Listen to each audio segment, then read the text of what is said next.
prophylactic, just saying, now my king won't be getting checked on these squares. Wait, okay. Queen's almost out of squares, but you can always trade rooks and land on c8 if you have analysis board, exactly. Rook takes f4, rook e8. By a timeout? No. First flagging of the match. Welcome, everybody, to this coverage of the Junior Speed Chess Championship. Grandmaster Robert Hess here with my good friend, my first time ever doing commentary with him. That's Fun Master Mike, FIDE Master Mike Klein. Mike, how you doing tonight? I'm doing great. I can't believe in all those old U.S. Chess League days or whatever, or World Championship days, we've never worked together. So it's a pleasure, Robert. Well, we've worked alongside each other, but never had the pleasure of kind of having you respond to me, and also sarcastically and sometimes critically. But now is going to be the first time for that. And Mike, we have Jeffery Xiong versus Anton Smirnov today. So we've seen many matches thus far. The higher rated players, the higher seeded players have been taking care of business. It's been all chalk thus far. What do you think about the match we have ahead of us tonight? That is true. This is the 6th of 8 opening round matches. And although none of the lower seeds have managed to pull off the overall match win, I think we've seen much closer matches than, for example, in the regular Speed Chess Championship. Some people have already commented how much more exciting this is because it is unpredictable. And I think I actually chalked this one up there as well. A normal 3 versus 14 match in the Speed Chess Championship, I would be a little bit less excited about. But Anton Smirnov, youngest Australian grandmaster by a long way, played a ton on the internet.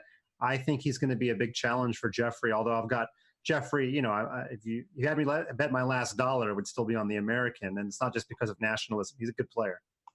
Yeah, he's an amazing player. And in this format in particular, where we like the Speed Chess Championship, the exact same format, where we will start off in a slightly longer blitz time control of 5-minute plus 1 second increment.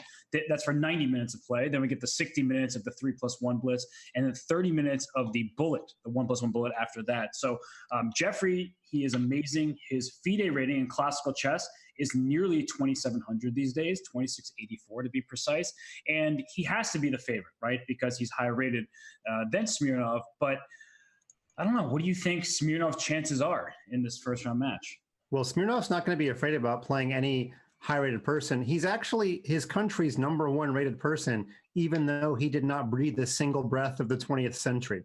So this guy's trajectory is unbelievably steep. He's already played in 3 Olympiads.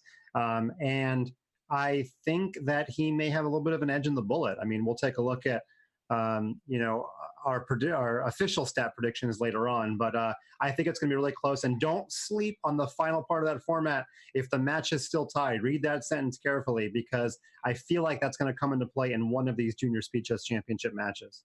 Yeah, and it has in Speed Chess Championships past, but we see that smarter chess predictions are they really smarter chess? But okay, we'll let it slide. I like to give Matt some grief, but we see that Jeffery Xiong is the 65% favorite, at least the prohibitive favorite, according to the number crunching, and an overall score of 16-13 match victory is predicted in Jeffery's favor, and he's supposed to win every single time control by 1 point, according to those predictions. Mike, what do you make of that? That's about where I'd put it. I don't know that I especially agree with the 1+1, but I'll also be the first to admit that every single time I've seen Jeffery play, it's been reporting on him at a U.S. championship, which means I don't really know his blitz skills that well. But this is not a situation where one of them has played a lot online and another one has not played online. They've both played a ton. Jeffery reminded us he's been playing since way back in 2007, before basically Chess.com as we know it existed. I mean, we might have owned the domain back then, but you couldn't play live chess in 2007. So I think it's about right. We're going to get a good feel early on, though. I feel like in the first couple of games, we're going to see if Smirnov, if I think his blitz skills are a little bit more on par than these stats suggest. Yeah, absolutely. And let's just remind everybody what the players are competing for. Of course, it is a spot in the next round in the quarterfinals of the Junior Speed Chess Championship, but also plenty of money. Just for this first round matchup, the winner gets $400, and then the remaining $400 for this match will be split by win percentage. So you can win quite a lot of money even if you lose the match, nearly $400. And not to mention, if you win, you move on to round 2, where there's an even bigger prize fund per player. And the grand champion of the Junior Speed Chess Championship will receive an entry into the Isle of Man Grand Super Swiss. So, for Jeffery Xiong, you're already invited there. So that's pretty cool. But if I'm not mistaken, it might be all expenses paid. I don't want to falsely advertise here, but that would be a pretty sweet victory for one of these junior players. Yeah, it reminds me of the U.S. Open golf tournament is taking place right now out in Pebble Beach, California. And there are rank and file amateurs who have followed a very lengthy process to get in that tournament and play against Jordan Spieth and Tiger Woods. Well, guess what? There is a building block method of playing in the FIDE Candidates Tournament. It starts here. If Anton defeats Jeffery, wins a couple more, wins the whole JSCC, he gets into the Isle of Man Grand Swiss. He wins that, bang, he's in the candidates because he began today. It's a long shot. I'm not going to lie about that, but it's possible. Yeah, no big deal. Just beat Jeffery, then your next 3 opponents, and easy money. But you're absolutely right that it gives a player like Smirnov, who's very strong, a very talented grandmaster, gives even him a shot at making the Super Swiss and trying to play in the candidates tournament. And we have a couple minutes left before the games are going to be underway, Mike. I'm really excited for this matchup. I know that Jeffery is the favorite. I have to admit that myself. I'm friends with Jeffery. I've known him for a while. He's a very talented player for the United States. But I agree with you, Mike, about Smirnov. He's performed very well in the Pro Chess League. He is the youngest grandmaster in Australian history, and that's an achievement in and of itself. But I don't think he's afraid of a single player over the board either. And if I'm not mistaken, Mike, he said that he can't wait for the bullet portion of this matchup. That's right. And going back to an earlier screen, I'm not sure if we mentioned this, but Jeffery doesn't even have a FIDE Blitz rating, which is pretty unbelievable for a person who's cresting 2,700. So there's a lot of unknowns. It's also kind of strange that he doesn't have a FIDE Blitz rating, but he's played so much Blitz on the internet. I guess it just goes to show you he's focusing a lot on his classical. First fun fact. This is actually, as pointed out by Peter Doggers, the furthest away any 2 players have played a Junior Speed Chess Championship match. Dallas and Sydney are about 8,300 miles apart. And yet, Robert, there's a direct flight between the 2. There's a direct flight. Are you serious? Do you jump on the Qantas A380 and you get comfy because you can watch the Lord of the Rings trilogy twice and still have time for your yogurt parfait before you land. Wow. It sounds like you might have some experience, on this flight. I've done LA to Sydney, but not Dallas to Sydney. Now I'm doing Dallas to Hong Kong next month, and that one's about 16 hours. Oh my gosh. You get your reading ready because you're going to have a lot of time to study your tactics and I guess read your Tolkien while you're at it. I am. And maybe there'll even be a Junior Speed Chess Championship match on, and I'll buy some internet on the flight, and my passengers will wonder when the heck I'm doing. But it's been that exciting. And I think that we're in for a fun treat today. I don't usually sign up for Friday evening matches, but I wanted this one. This one I put on my own schedule. Yeah, well, I also usually don't sign up for Friday evening matches, and I didn't put this one on my own schedule. I was the ringer here for Mr. I Am Danny Wrench because, well, Mike, you and I have been kind of itching to do commentary together, and now is our first time. The stars aligned. The stars did align, but you are the star, and I am the line. So I can't wait for this match to begin. Mike, remember that ice cream we got before the Pro Chess League finals? That was delicious. So good. So good. Right. Do you want another random fact while we wait for this to get going? Sure. Both of these players have dads who have upper level degrees in economics. Okay. I knew that about Jeffrey's dad. I did not know that about Anton's dad. Yeah. Now, Jeffrey's dad left the corporate world a couple of years ago, cashed out, and now basically accompanies Jeffrey at all the events and is his not his chess second, but his support team. And honestly, sometimes it's more important than the chess second. Of course, the chess second is incredibly important, but at Jeffrey's level, a lot of it is psychological, right? Being in good mental shape is extremely important. And while he seemed in good spirits for this match, we've got to talk to both players a little bit beforehand. And we also interviewed them. And Jeffrey's answers to the questions seem like he's taking this very seriously. I think we're off and running. We are off and running. The games are up. There's a knight on h5 and a pawn on g5. And I also just want to hit us up while we have a moment here with the daily question. because we always do a daily question for each match. And today's daily question is a fun one inspired by Norway chess. And that question is, should Armageddon games like those in Norway be played online to avoid the chaos of a physical time scramble? We saw some hectic moments in Stavanger with respect to players like Alexander Grishuk. So it's a very good question. Hope people get involved on Twitter with #SpeedChess. There you go. And we have ourselves a Queen's Gambit to Klein to get started out. Solid structure by Black. Who do you think is going to be more of a risk taker when it comes to exotic openings? That's a great question. And I'm going to go with Smirnov because I think Jeffrey's the favorite. And if you think about classical chess, right, Jeffrey is over 100 points higher rated, which means that he must feel at home in any sort of preparation, any sort of like kind of home cooked lines. So I think that means Smirnov will have to mix it up a little bit more. And I think Jeffrey in general is a pretty principled player. He tends to take his time over the board. So would not be surprised if he gets himself into quite a bit of time trouble as the match gets underway. And in this first game here, Mike, with the white pieces, I always like having my rook on a semi-open file where the black king is at. But at the same time, white's king can't just remain in the center all game. Otherwise, black at some point will launch forward with a move like c5 or e5, challenging this white setup. Yeah, that's a good point. And I almost have to apologize to the viewers right away, because if you look at my game history on Chess.com, all I do is play 3 checks. And this is how white might set up for a 3 checks game. You just leave your king in the middle, you activate your rooks. And why is he not playing queen c2 and bishop h5? Okay, never mind. Queen c2 would be a beautiful 3 checks move. And also, that raises perhaps another point with bishop d3, bishop b1, queen c2, and going for that h7 square. It's not going to happen because black can always play a move like knight to f6 or move this rook away and play knight to f8. So you can go ahead and protect this h7 square. But it's an idea to keep in mind, right? Because black's king side is a bit compromised. So lining up your pieces on that flank seems to be a pretty good idea. I want to talk about white's last move, g4. At first, I thought it was because he wanted to operate a battery on the b1 h7 diagonal and prevent f5.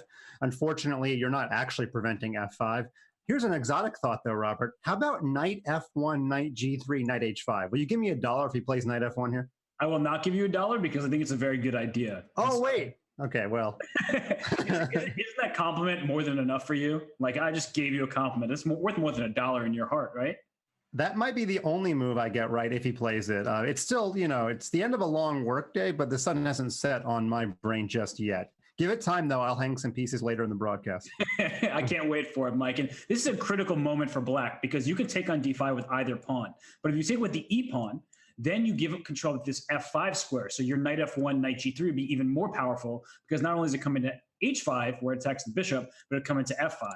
And by taking with the c pawn, black really would like his knight back on b8 to go to c6 to clog the c file and makes black's life a little bit easier. And that's why knight a4 is played. Now you cannot move that knight from d7.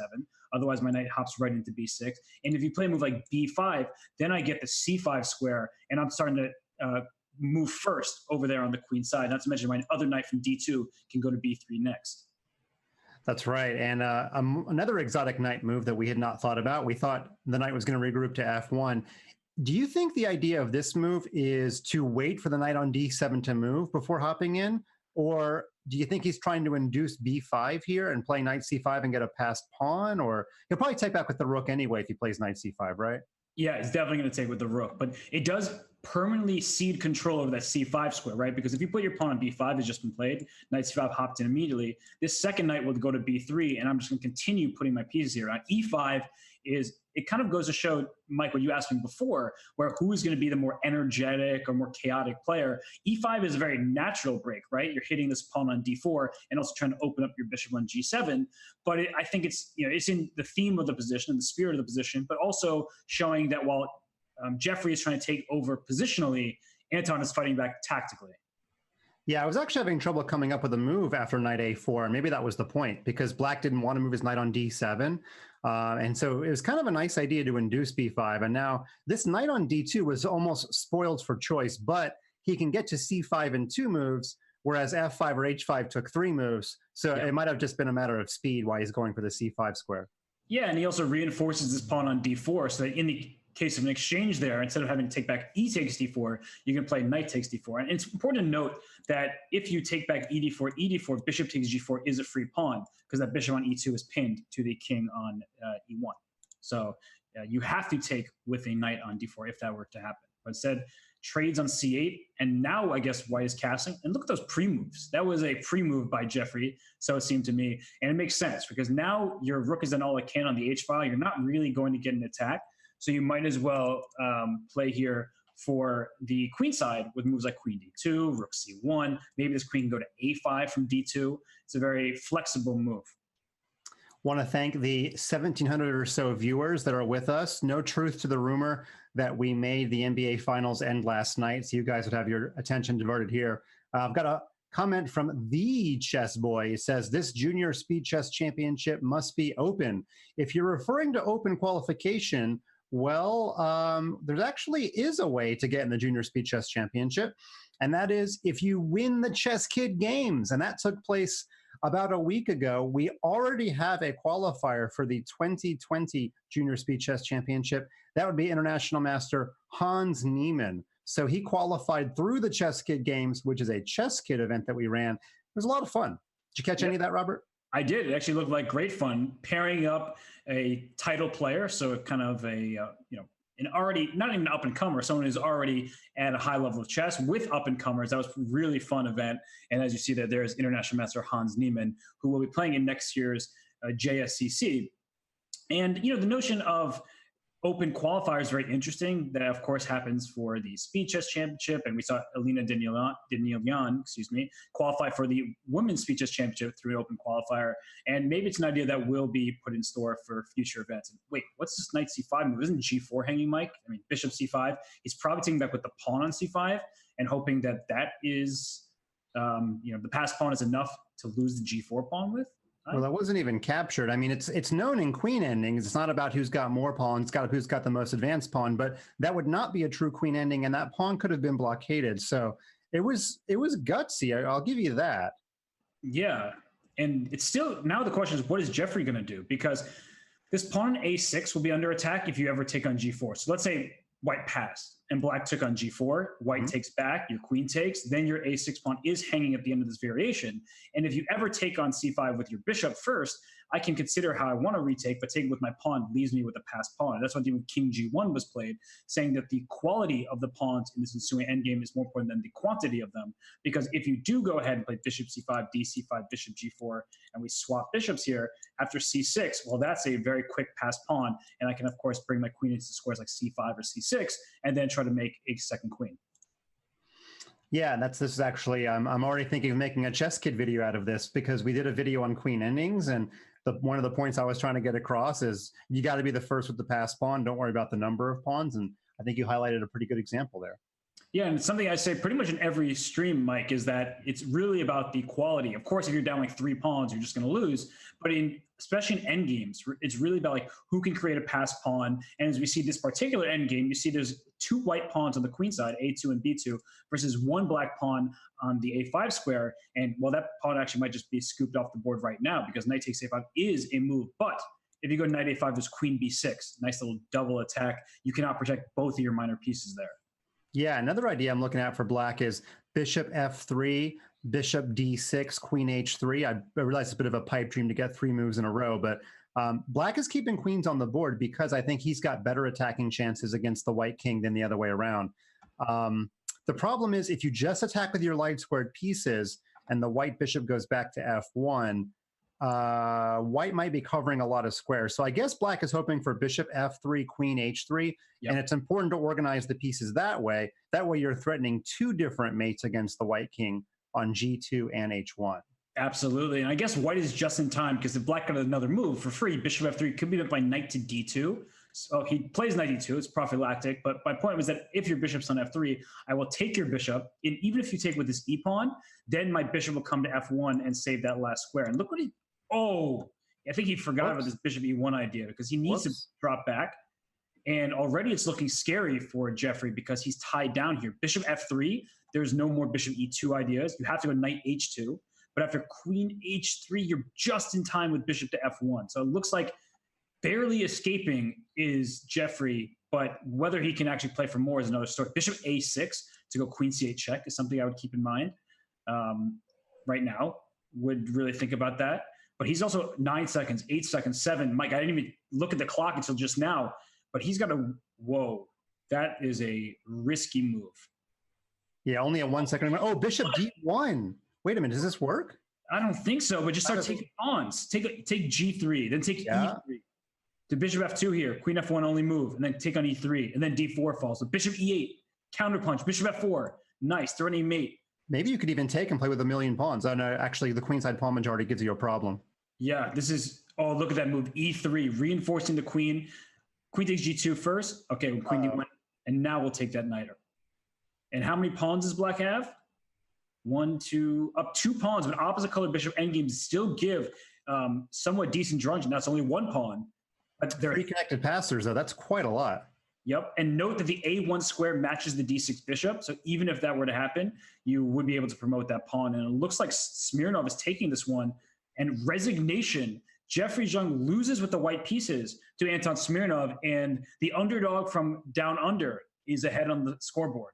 That's right. Maybe he's a mornings guy. It was 9:30 a.m. or about 10 a.m. by the time we got the match started. And he's showing that professional chess players they're not all like Magnus. They do play chess before noon. Yep. Not everyone just sleeps all day and then plays chess. Some people wake up and play. And honestly, when we were talking to players before, and Smirnov did seem very well rested. You know, we asked what time it was. He said 9:30 in the morning at that point. So I think he got a good night of sleep, slept soundly, and now is ready to play.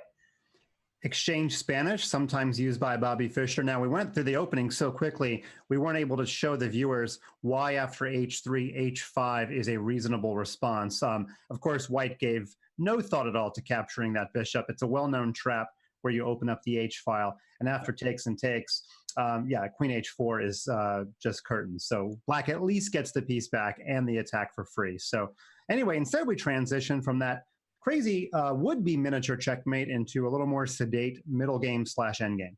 Yeah, and this position I actually have good familiarity with just from watching the games of players like Michael Adams, where you play what seems like a harmless opening where the queens get traded, both sides have 2 minor pieces and 2 rooks. So to many less experienced players, they think, oh, it's just equal or it's boring or just not exciting because I can't go checkmate you. But it's actually very nuanced and difficult because Black at some point has to be worried about this move pawn to B5.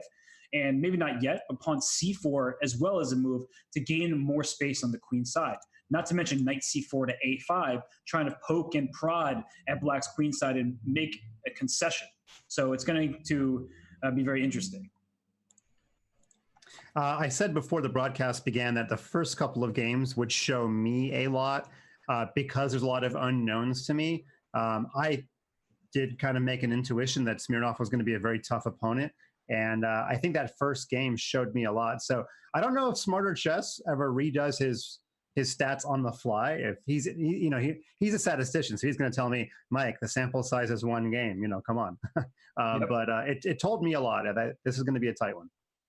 Yeah, absolutely. And Smirnov's rating right now is over 3,000. So that is it's a sight to behold and clear evidence that he actually is a phenomenal blitz player here on the Chess.com server. And maybe, in fact, that means Jeffrey's not as big a favorite as one would have thought because his rating is higher in this format. We've mentioned that Smirnov is the youngest Australian grandmaster. He got that title at the age of 16, youngest by 5 years. I was last minute doing some research, but I'm going to crowdsource it because, my audience knows more than me most of the time. Whose record did he break? Which Australian became a grandmaster at 21 and had the record before Anton broke it? So I'm going to ask you guys to come in with the answer. Tell me in the chat, although back up your answer with evidence because I actually can't verify if you're right or wrong. Was it Smartin? Was it Rogers way back in the day? I really have no idea. Wow, that's a good question. Or what's his name? I actually don't know the answer, and I thought it was a trick question. You were going to say Ian Rogers, but it could be... Maybe you're thinking of Zhong Zhao? Yes. Zhong Zhao Yuan, right? Yeah. Bobby Chang, maybe? Another possibility. Justin Tan. I really don't know the answer.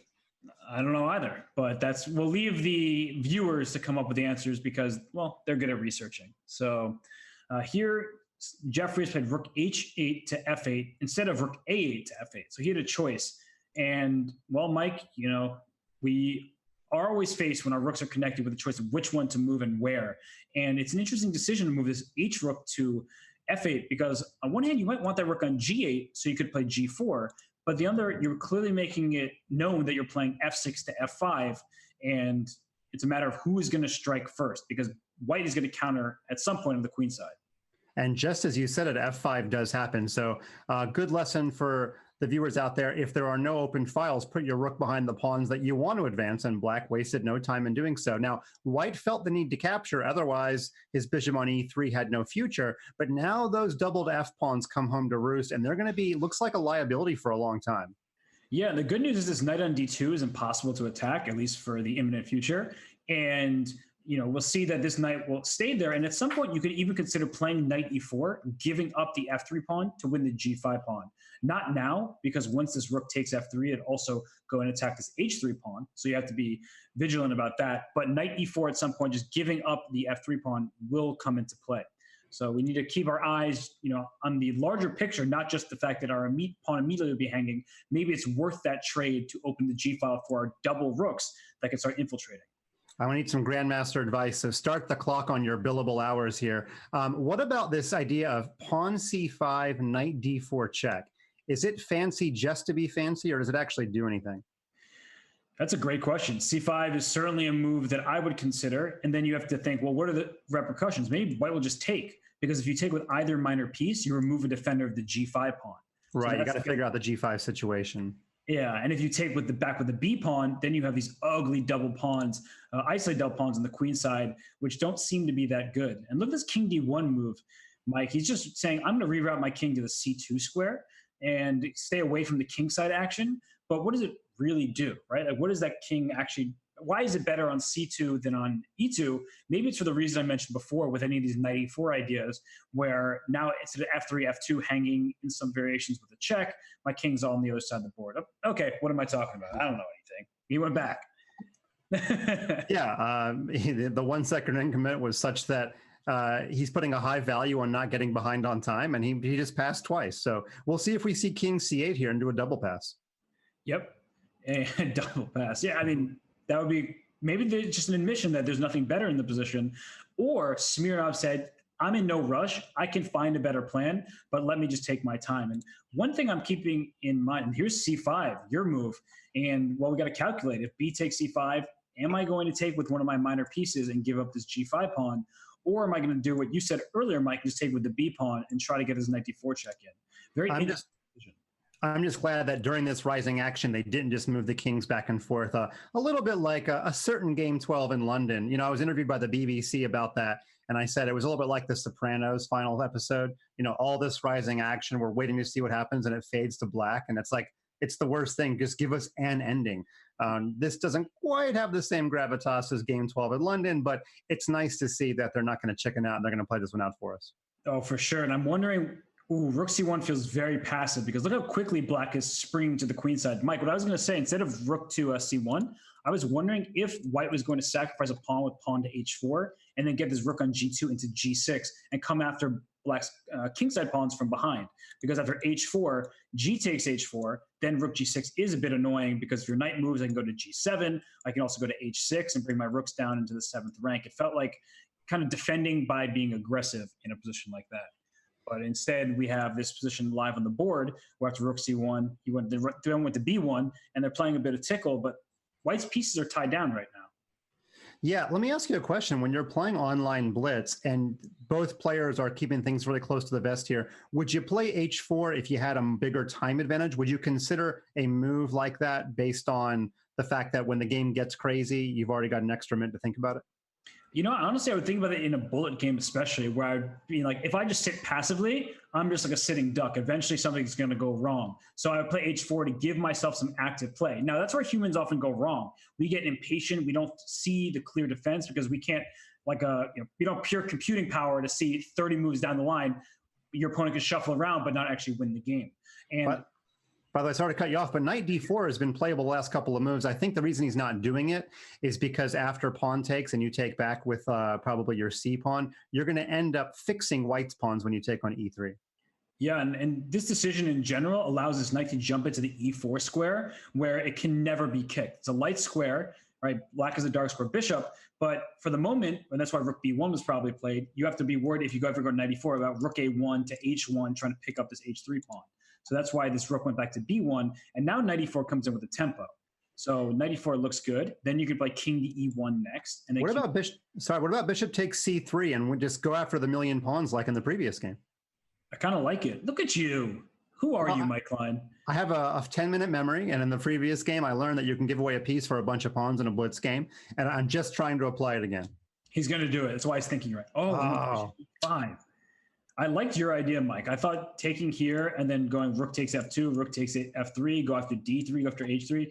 There's no way white had losing chances there. Let me just make a note to uninvite Jeffrey from the next Speed Chess Championship.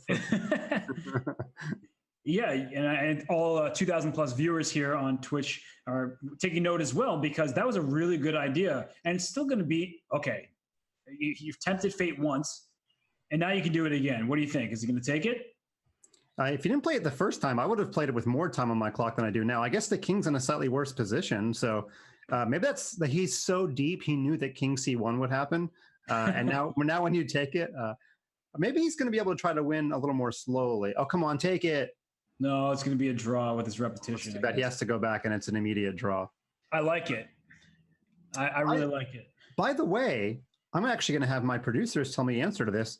As you might know, I do a lot of work on Chess Kid. We just changed the code to automatically claim a threefold repetition without you having to click the draw button. I suspect that's the case now on Chess.com. Robert, do you have any intel on that? It is. Yeah, it just automatically does it for you.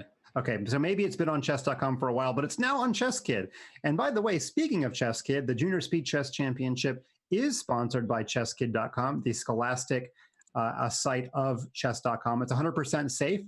I put in a lot of time there. And if you are an adult out there, if you're a chess coach, if you're just a parent, and you want to start a chess program at your school, Chess Kid is coming out with an all-new 30-week digital curriculum. It's pretty exciting. It'll be live in about a week. And if you want to get your hands on that and try Chess Kid out, kick the tires on it, all you have to do is email schools@chesskid.com. And I'm actually going to type that in the chat for you. If you do that, we will get you all set up with Chess Kid accounts for all the kids at your school. Nice. And Chess Kid is great. I remember when I first really saw it, when you and I were hanging out in London 2016 at the Chess Classic, or was it 2015? 2015. Wow, 2015. So many years ago. And the kids are just running up for the animation. I mean, it's pretty cool stuff. And well, these two players, I guess they didn't have the luxury of growing up on Chess Kid, but they're pretty strong chess kids themselves. And right now, Jeffrey with the white pieces, he needs to rebound, because I'm liking the way that Anton's been playing. And I think he's very quick. And I saw Hikaru was in the chat. It's GM Hikaru. He was saying that, in particular, Anton is a very dangerous blitz player, but we see that Jeffery Xiong says his interests are puzzle rush. He's also a humongous sports fan. We were actually talking about the NBA Finals just before the match got underway. His strength is strategy, his weakness, sharp position. So he actually answered the question, Mike, that you posed before about who is going to mix it up and who is going to kind of take more chances. Yeah, and in fact, I'm recalling all those years of chess journalism on Jeffery Xiong's classical games, and I think his decision to just accept the draw there and not sack the piece, I think that does kind of fit with his overall personality.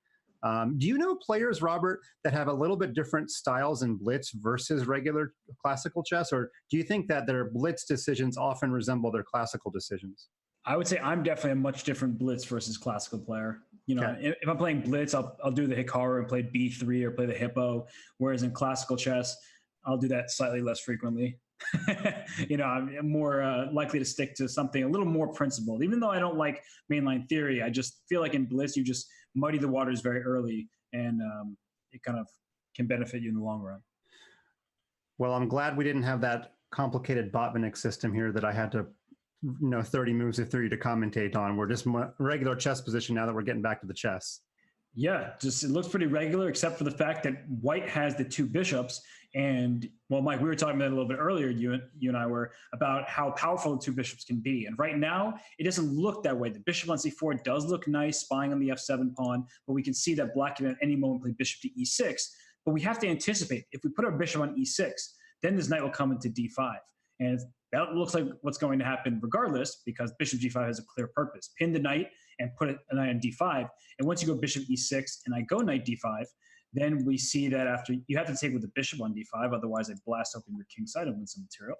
And if the bishop d5, even e takes d5, that pawn might go to d6 very soon, queen to f3, rook to e1. I mean, all these different moves come to mind, and it seems very difficult for black to play, whereas white has the clear advantage with the two bishops being an extra advantage.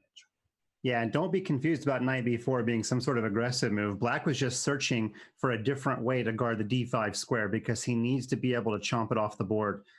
So the knight's going to sit on b4 and just spy the d5 square, whereas white can build up slowly. I'm already liking white's position quite a lot.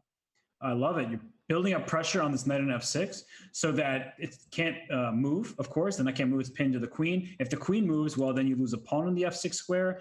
And, well, right now, how do you continue? Because black made this very good decision. I've liked the knight before. As you said, it wasn't so aggressive. It was more defensive.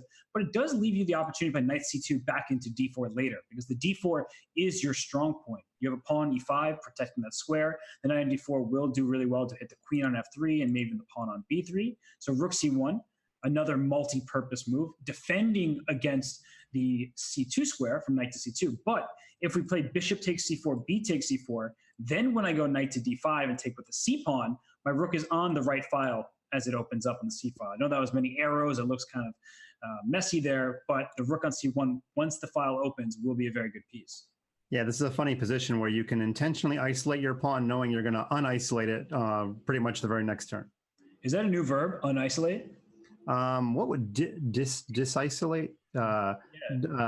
De-escalate? I don't know. I was going to say de-escalate too. Great minds. I was going to say defrost. Defrost. That works too. Well, de-icicle in my mind became defrost, and I don't want to go any further into my brain right now. Okay. I don't want to go into your brain either. We're not going to do a lobotomy. So we're going to get back to the chess. And I mean, what do you think, Mike? Knight c7 is a clear idea now. The knight's on b5. Maybe take on e6 first because you can't take with the queen. Then knight c7 happens. Yeah. You can't move your rook from a8 to c8 like you'd want to challenge for the file, because then you drop the a7 pawn. So where does that leave black here? Maybe just bishop takes e6.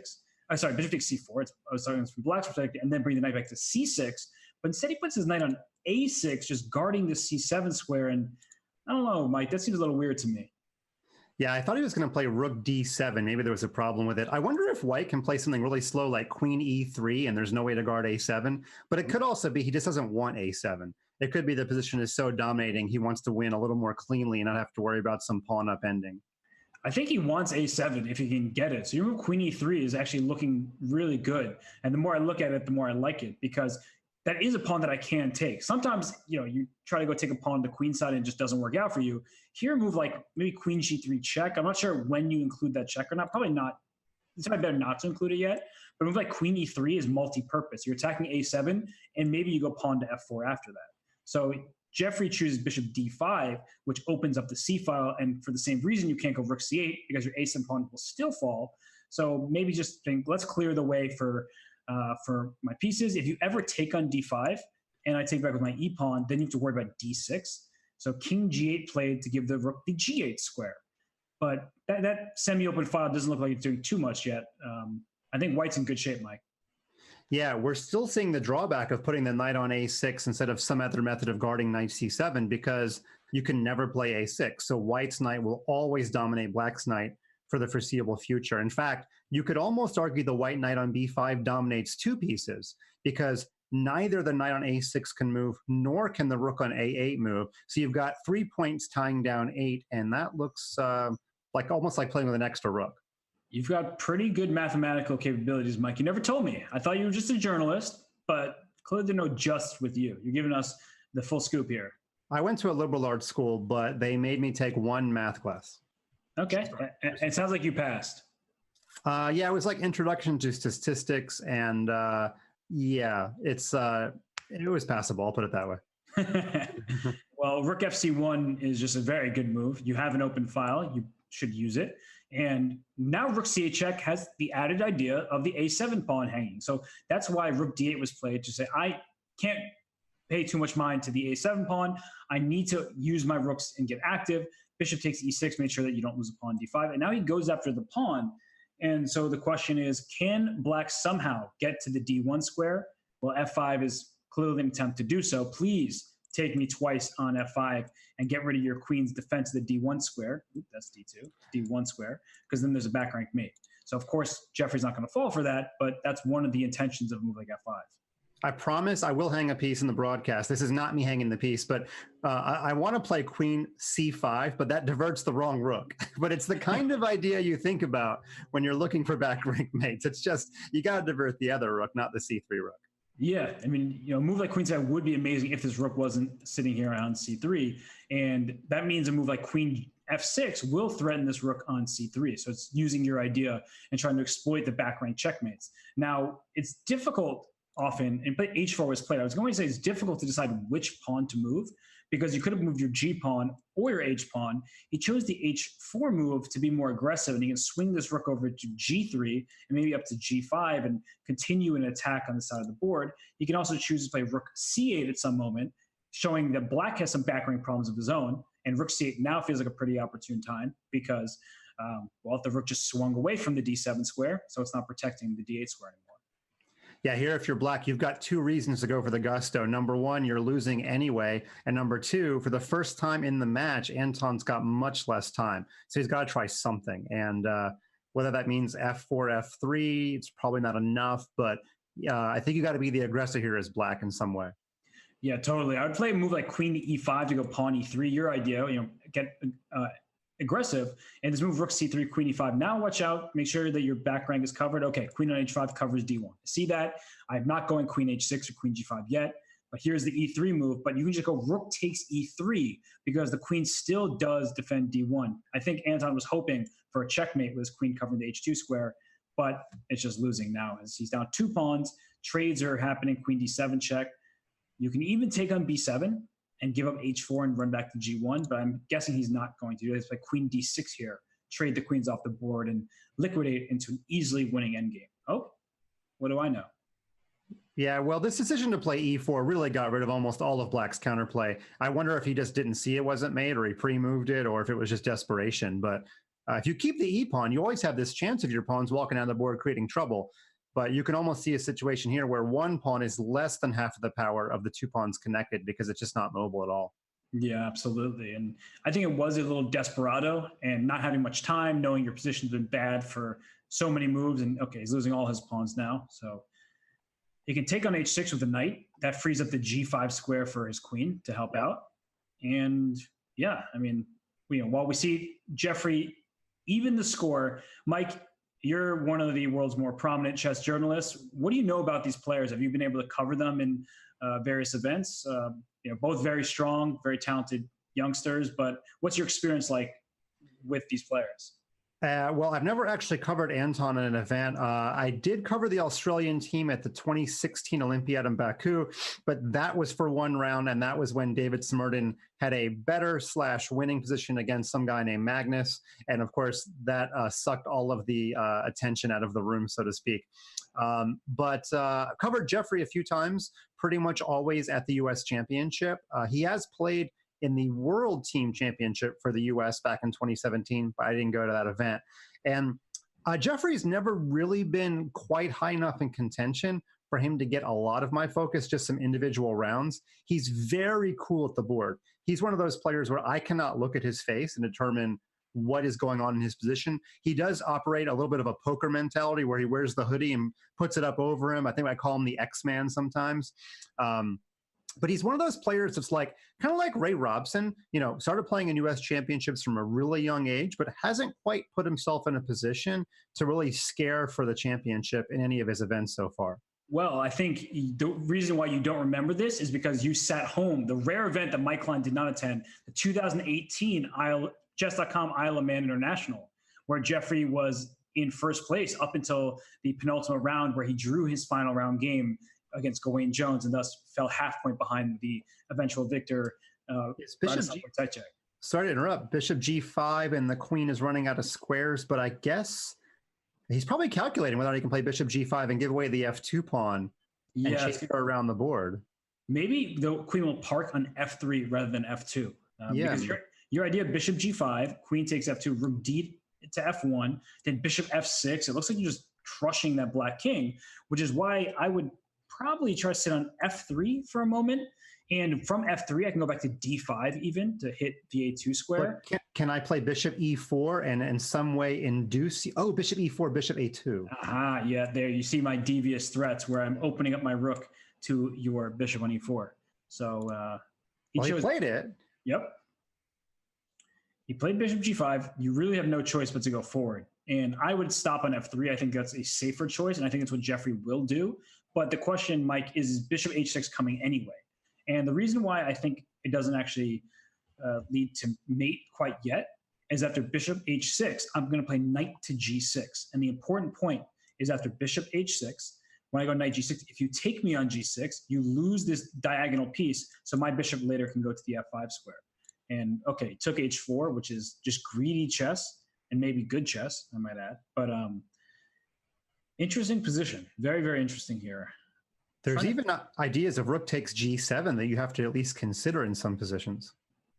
You are on your sacrificial game. First bishop takes C3, now rook takes G7 ideas. Well, it doesn't work because I think you just take and hide on H8 maybe, because I'm having trouble getting my bishop to F6 in those lines. Very true. But in the case of a move like Queen D5, maybe you do go take on G7. So, this might stay away from the F6 square, but then your sacrifices look pretty devastating. Yeah, just the idea of it might cost black, 15 seconds because you have to make sure you're not getting mated, right? I mean, that's before you make any move, you have to make sure there's not a sacrificial mate. Right. And Bishop C4 is a nice one, getting rid of one of White's aggressive pieces while opening up the E file. So, right now the clear threat is Bishop takes D3, and once you take back the knight on E2 would have been hanging, which is why Knight G3 was played. And now this knight is going from E2 into F5. And we wanted the knight to go aggressively through G3 in that first game, or I guess it was the second game. No, it was the first game when Jeffery was white. But now it's showing its might because once it gets to F5, it hits G7, it hits the bishop on D6, and, well, looks like it's perfectly timed.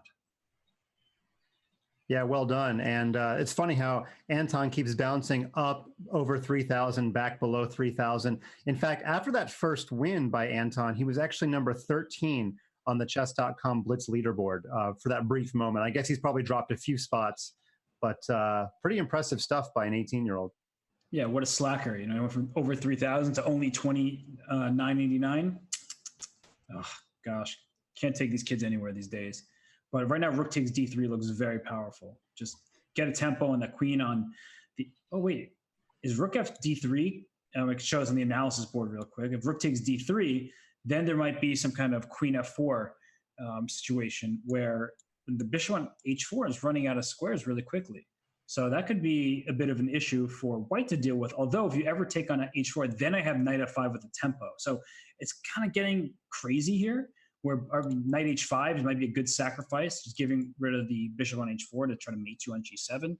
I don't know. He took with the queen, which to me feels a little bit more complacent, but White is up a pawn in the position. So trading off material is probably not a bad decision at all, especially if it keeps your king safe, right? Because the king on B1 is very safe, and the king on G8, well, that's still going to have some problems with knight to F5 coming.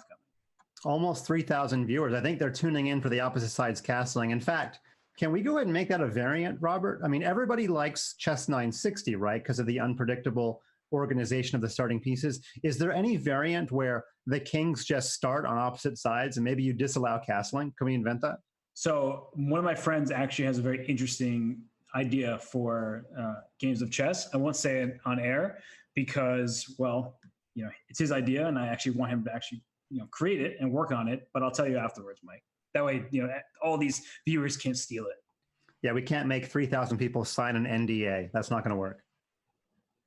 Yeah, not really up our alley, not under our purview here. We Sorry, go ahead, Mike. I was going to say something not about the game. We asked the players some interesting questions before the match. And I think Jeffrey was the first one to admit when we asked them, have you ever thought about quitting chess? And Jeffrey actually said, yeah. Here's the thing about Jeffrey. He got to like 2650 so quickly that the fact that he's not over 2700 right now might be frustrating him a little bit. But Robert, something funny is going to keep him in chess for a long time. He doesn't want to go to college, it seems like. He doesn't feel like he wants to study anything. So his dislove of academia is helping the chess world. I wonder if it's that he doesn't, not that he doesn't love school, it's just that he loves chess so much that can't see it, academics or any other career potentially replacing it. But don't we call that young love? Isn't that what, us older folk, call it these days, since we've been there?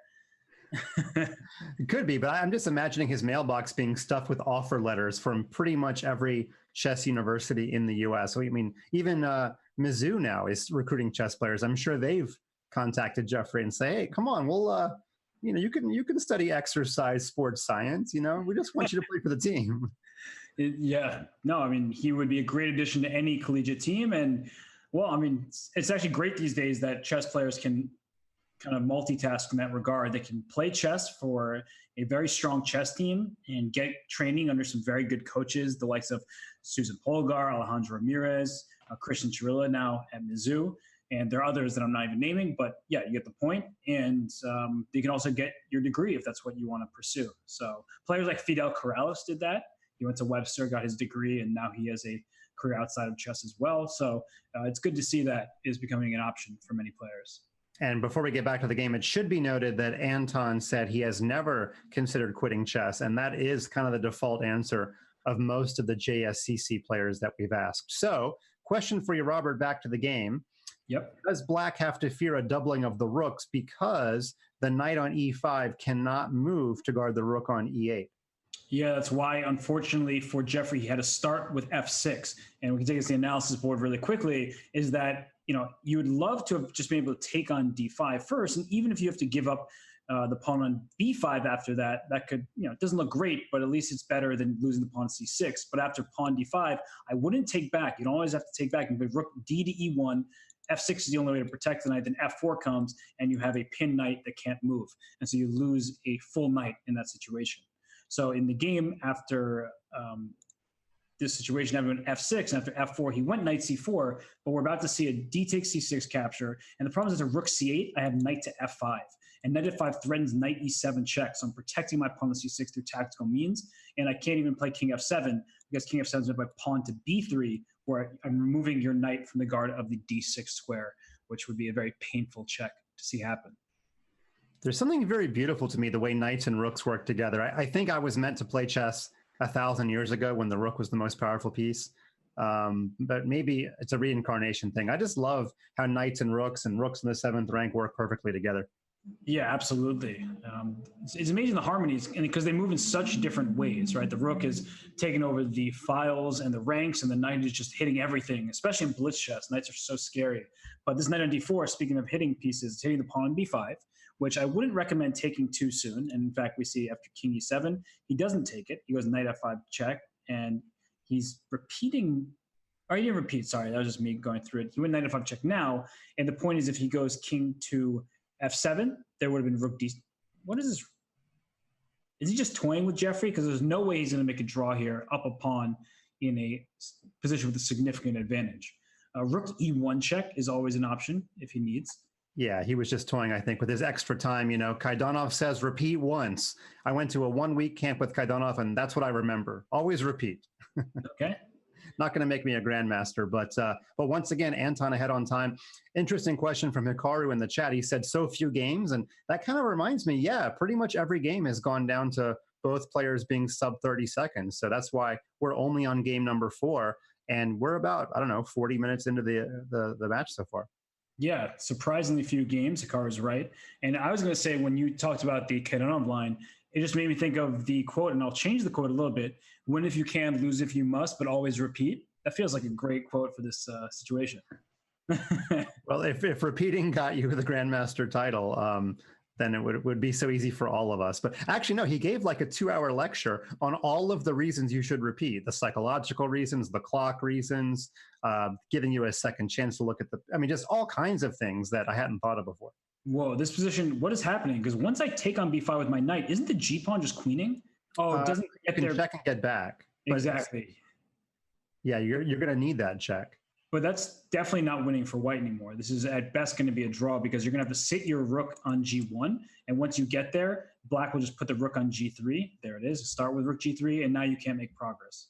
All right, so maybe our first mutual time scramble, unless the kings just toggle. Okay, I was wanted to see there if Anton was actually faster than Jeffery, but we're not really going to find out here. Yeah, this was definitely a missed opportunity by Smirnov. He was outplaying Jeffery from the beginning of the game. He was up a pawn, and he was really doing very well there. He clearly misplayed that one. He might regret that. It's one to keep in mind, Mike. You're the journalist here. We should remember game 4 of the 5-minute portion for Anton Smirnov. Huge missed opportunity. Yeah, luckily for me, Peter Doggers is going to write the news report. It'll be midnight my time by the time this one gets done. But yeah, that is one to flag. And we're seeing a repeat, I believe, of game 3. However, the bishop didn't take on c3 so early, as I recall. Right. So a little bit of a little wrinkle there by Smirnov.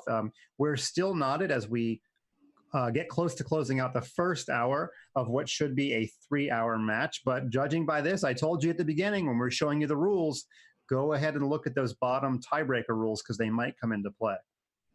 Yep. And they've changed this line completely for this game. And what happens in this variation is you see that black is currently up a pawn, this pawn on c4.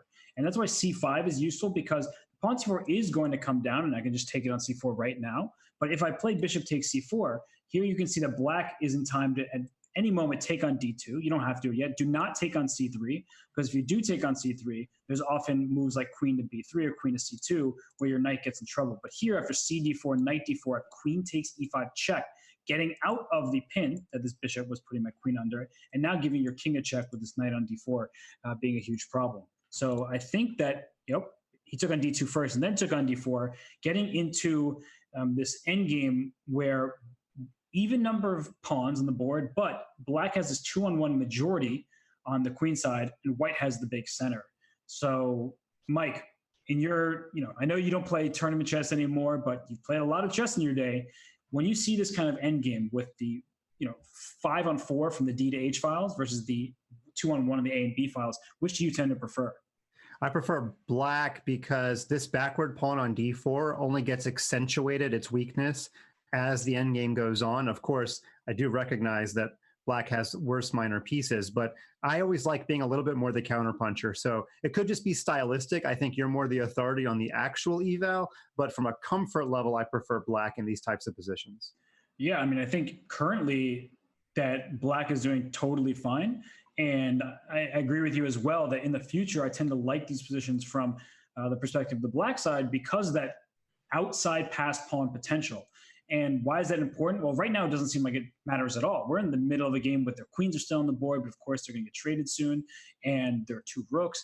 But in certain end games where if you're able to trade the heavier pieces, then you can start pushing your pawn as a decoy. What do we mean by that? At some point, a6, at some point, b5, just to get a pass pawn on that side of the board to force the white king over to the queen side, and then black can operate in the center. It's a long ways away, so we don't have to worry about it quite yet. But it is something that you should always store in the back of your mind.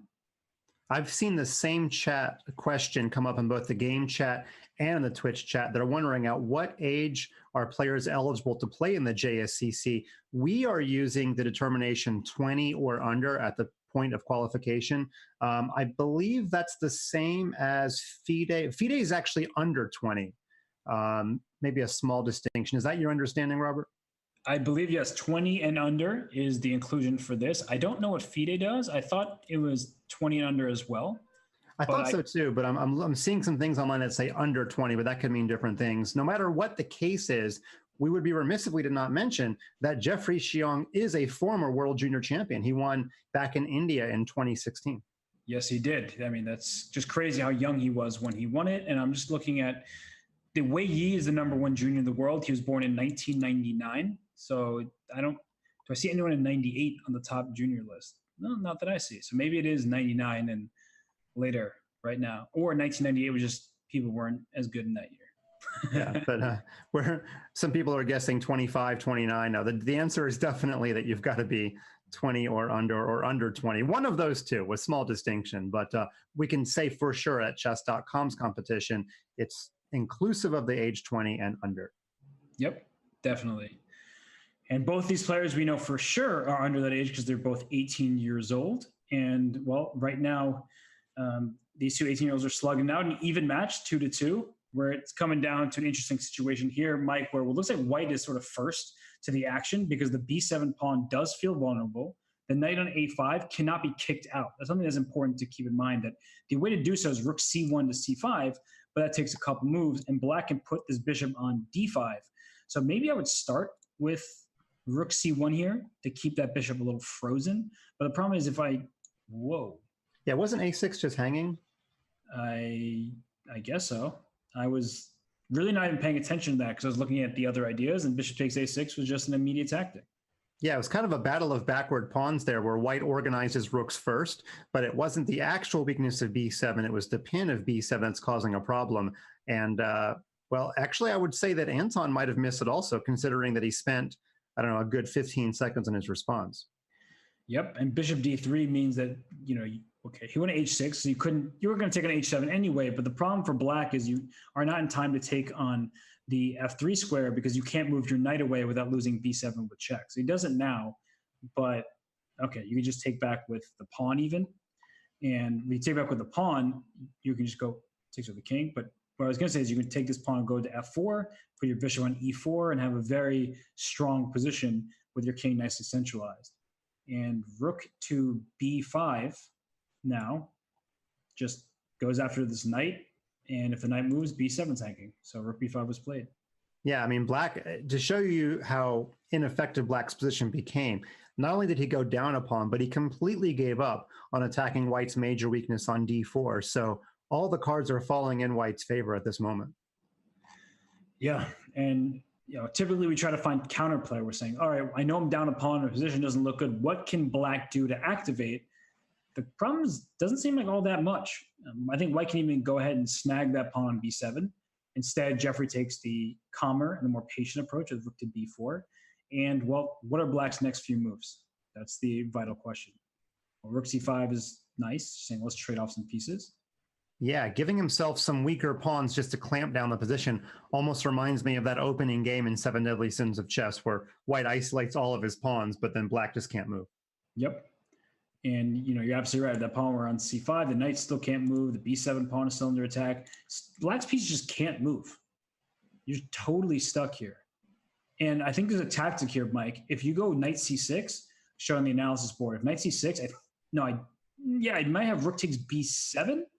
And the point is, if you take back on b7, I have bishop takes c6, threatening with rook on b7 and rook e8 checkmate. Nice. So that looks fun. In fact, you could almost try for the same mate after f6 by playing bishop g6, but it's so transparent that black can just play, I don't know, something. Rook d8, don't move. Rook d8, but then rook c7. Okay, well, he's not going to get mated, but how much concession does he have to give to not get mated? I guess rook c7, you just go back to d7 or something. Yeah, but he's going to go for your idea sooner or later. He's going to h4, he's going to go h5, he's going to go h6 check. It's just black can't move here. I mean, you could play knight c6, but the problem is after knight c6, I can just take your knight, and then you have another weakness to worry about. Here, rook h8 feels tempting. Just going for the h7 check. There it is, and also going for the h6 pawn, of course. I'm curious in the chat, how many Aussies woke up early on, I guess it's Saturday morning, right? Yep. It's Saturday morning and it's the dead of winter, although I guess you wouldn't call it the dead of winter in Australia. It's probably like San Francisco weather or something, right? But how many Australians do we have in the chat? Maybe you can let us know by, I don't know, giving us an Aussie, oi, oi, oi. Is that a cliche? I don't even know. Yeah, I didn't know, where you're going with that. I didn't know what the Australians had to do to have you know it's them. Do we have a koala bear emoji? I don't think so, but that would be cool. Yeah. Koala emote, or the kangaroos, right? The Australia Kangaroos in the Pro Chess League. That's true. And this is just over this game. I'm wondering if Smirnov wants to play more 5-minute, or he wants to get it down to the quicker time controls. Because if you're Smirnov, he said he was excited for the bullet, and we know that Jeffery is the better classical player, but he's held his own very well in this blitz section. In fact, he should be leading right now. He's botched that last end game. So, well, Jeffrey's going to pull this one out. It seems very easy, straightforward. G5 or rook H5 first and then G5. But I don't know. Smirnov just taking his time here. When you win a game like this, as we expect Jeffery to, is it like a double win? Is it also like a psychological win that you just ground down the guy for the last 10 minutes? Yeah, definitely. Because this is, if it's that type of position, it's up Jeffrey's alley, right? He said he's more a positional player. He's a grinder. And so you get that satisfaction of I played my style and I won. And there were no real huge blunders. It was just outplaying your opponent over a period of time. And look at this move, F7. If you go rook A8 to defend against the queen, then I go rook to B6, pinning your knight and winning it. So this looks like king C1. That way there are just no more checks. Yeah, if you're in it for part of the game, if you have chances, if you have ideas, if you're at least working toward a goal and not just suffering and trying not to lose your pieces, you feel like you did something. It's like the very first year that the Charlotte Hornets were in existence when I was a little boy. You know, when we lost by 20, we were excited. We were in it. Well, and we haven't sniffed an NBA championship since. Nope. Poor Hornets. I mean, I'm a Knicks fan, right? Can only cry so much for you. I only have so many tears to shed, not for my own team. Right. Okay, so what happens if we trade here and pick off the D pawn? Then the king walks back and you can't save your knight and stop promotion. Got it. That was a stream of conscious analysis right there. Well, perfect for you that we're on a Twitch stream while you did it. So good on you. All right, so. Yeah, I really don't know why he's not resigning this. Just kind of inertia, maybe. All right, they're getting close in rating, but more importantly, for this 6th Junior Speed Chess Championship match, the X-Man has taken the lead for the first time in the match, if my memory is correct. And he decides he's going to be profligate with his extra point and just play the Alekai, because why not? Yep, and he's just trying to maybe just play chess. And I think Jeffery has some experience in the opening. And well, I always prefer this from white side because you look at your pawns, right? You have these beautiful pawns that are just stationed here in the center on C4 and D4. And black at some moment might want to play D5, but if you play D5, you have to worry about C5. So that's the tough thing for black to deal with. And otherwise, you're playing bishop E7, and you're just playing with so much less space where white can make a move like bishop E3 or pawn B3. And took on F3 so early. You take on C4. Do I have, oh, look at this, knight C4, queen E2 check, and your knight's under attack. And if you're queen E7, pinning my queen, I go knight to D5. And the point is after queen takes E2, bishop takes E2, I attack your knight and threaten knight C7 check, and that would be good for Smirnov. So he took it. Wait, what? Is this about to happen? We're looking at queen E2, queen E7? Then knight D5. Yeah, that feels like that game that didn't like Karpov have a game in 7 moves, or Anand or somebody, some world championship lost a game like this. Oh, it was Zapata Anand or something like that? Yes, thank you. Zapata Anand was a Petrov, right? Yes. But yes. A very similar idea to what you just showed. Wait, that didn't just happen. Okay, well, we got a lot of time left in the game. Now we're in some boring middle game. You want to go back to the analysis board so we can solve the chess mystery of Sherlock Holmes together? Yeah, let's go back here to the analysis board, to the bat cave, as Danny says, right? So well, the X-Man's going to the bat cave, yeah. Knight C4, queen E2 check. Yeah. Queen E7 only move because your knight on C4 is hanging. Knight D5. Was there some kind of knight takes D4 as a response? I don't think so. That doesn't look possible. It's not possible because knight takes D4, still take on E7. You take my queen, I take your knight, and then C4 hangs at the end of it. So that would leave white up a piece for a couple pawns. So after queen E2 check, queen 7, knight D5, you take on E2, I go bishop takes, and if your knight takes D4, I take your knight on C4, and if you go knight C2 check, go on for my rook on the A1 square, I do the same thing right back to you. King D1 takes, knight C7 check. Here, I take your rook and white's up a piece because both of our knights will be trapped, but I've taken one more piece to begin with. So it looks like a clear missed opportunity for Smirnov in this game. Yeah, he didn't really spend that much time looking at it, which tells me, what does that tell me? That either tells me he didn't see queen e2 at all, unlikely, or he thought that knight d4 just had much more teeth. But why, remember earlier in the match I said he was placing a very high importance on getting ahead on the clock, which first of all, he's not doing in this game, but I wonder if he just didn't want to invest the 30 seconds there. Yeah. Yeah, that's one of those moments you always wonder, like, should he have spent a little bit more time in the beginning, even though it's clear he's been playing quickly every single game to get that advantage as the situation gets more complex. But that's how you miss tactics in positions, when you just don't take your time early on and find a winning tactic. I mean, we could be wrong, but I think that was just good for white. It looks very strong. Yeah, maybe he thought Jeffery was not bluffing by knight takes c4. Maybe he thought it was some kind of line. So, in the Alekhine, you allow these white pawns to advance to hope to chop them off, and Black got to do just that. Now, he's not ahead material, but again, when the two pawns side by side get reduced to one, their power gets halved, or more than halved, I should say. Yeah, pawn's best friend is another pawn, and so I totally agree with you. And I guess white is going to try for g4, and although you can take me en passant, I'll take back with my h-pawn and go g4 again. So that could be annoying for black to deal with, but at the same time, we have two pawns on f7 and g7 that will face your f and g pawns, so you're gaining some space, but not a passed pawn, so it's not that big of a deal. But what is annoying me, Mike, is this rook on e8 has no infiltration squares on e3 or e2, because both are covered by white's pieces, and e4 for that matter.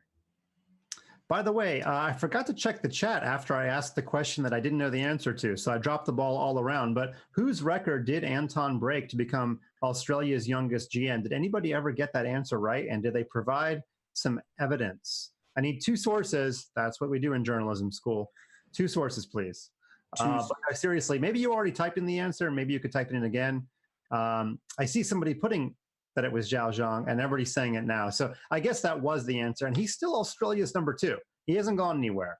So it was an old record, because I believe he was born in the 80s, which means he would have set that record maybe a decade ago or something. So yeah, decade's pretty good for a grandmaster record.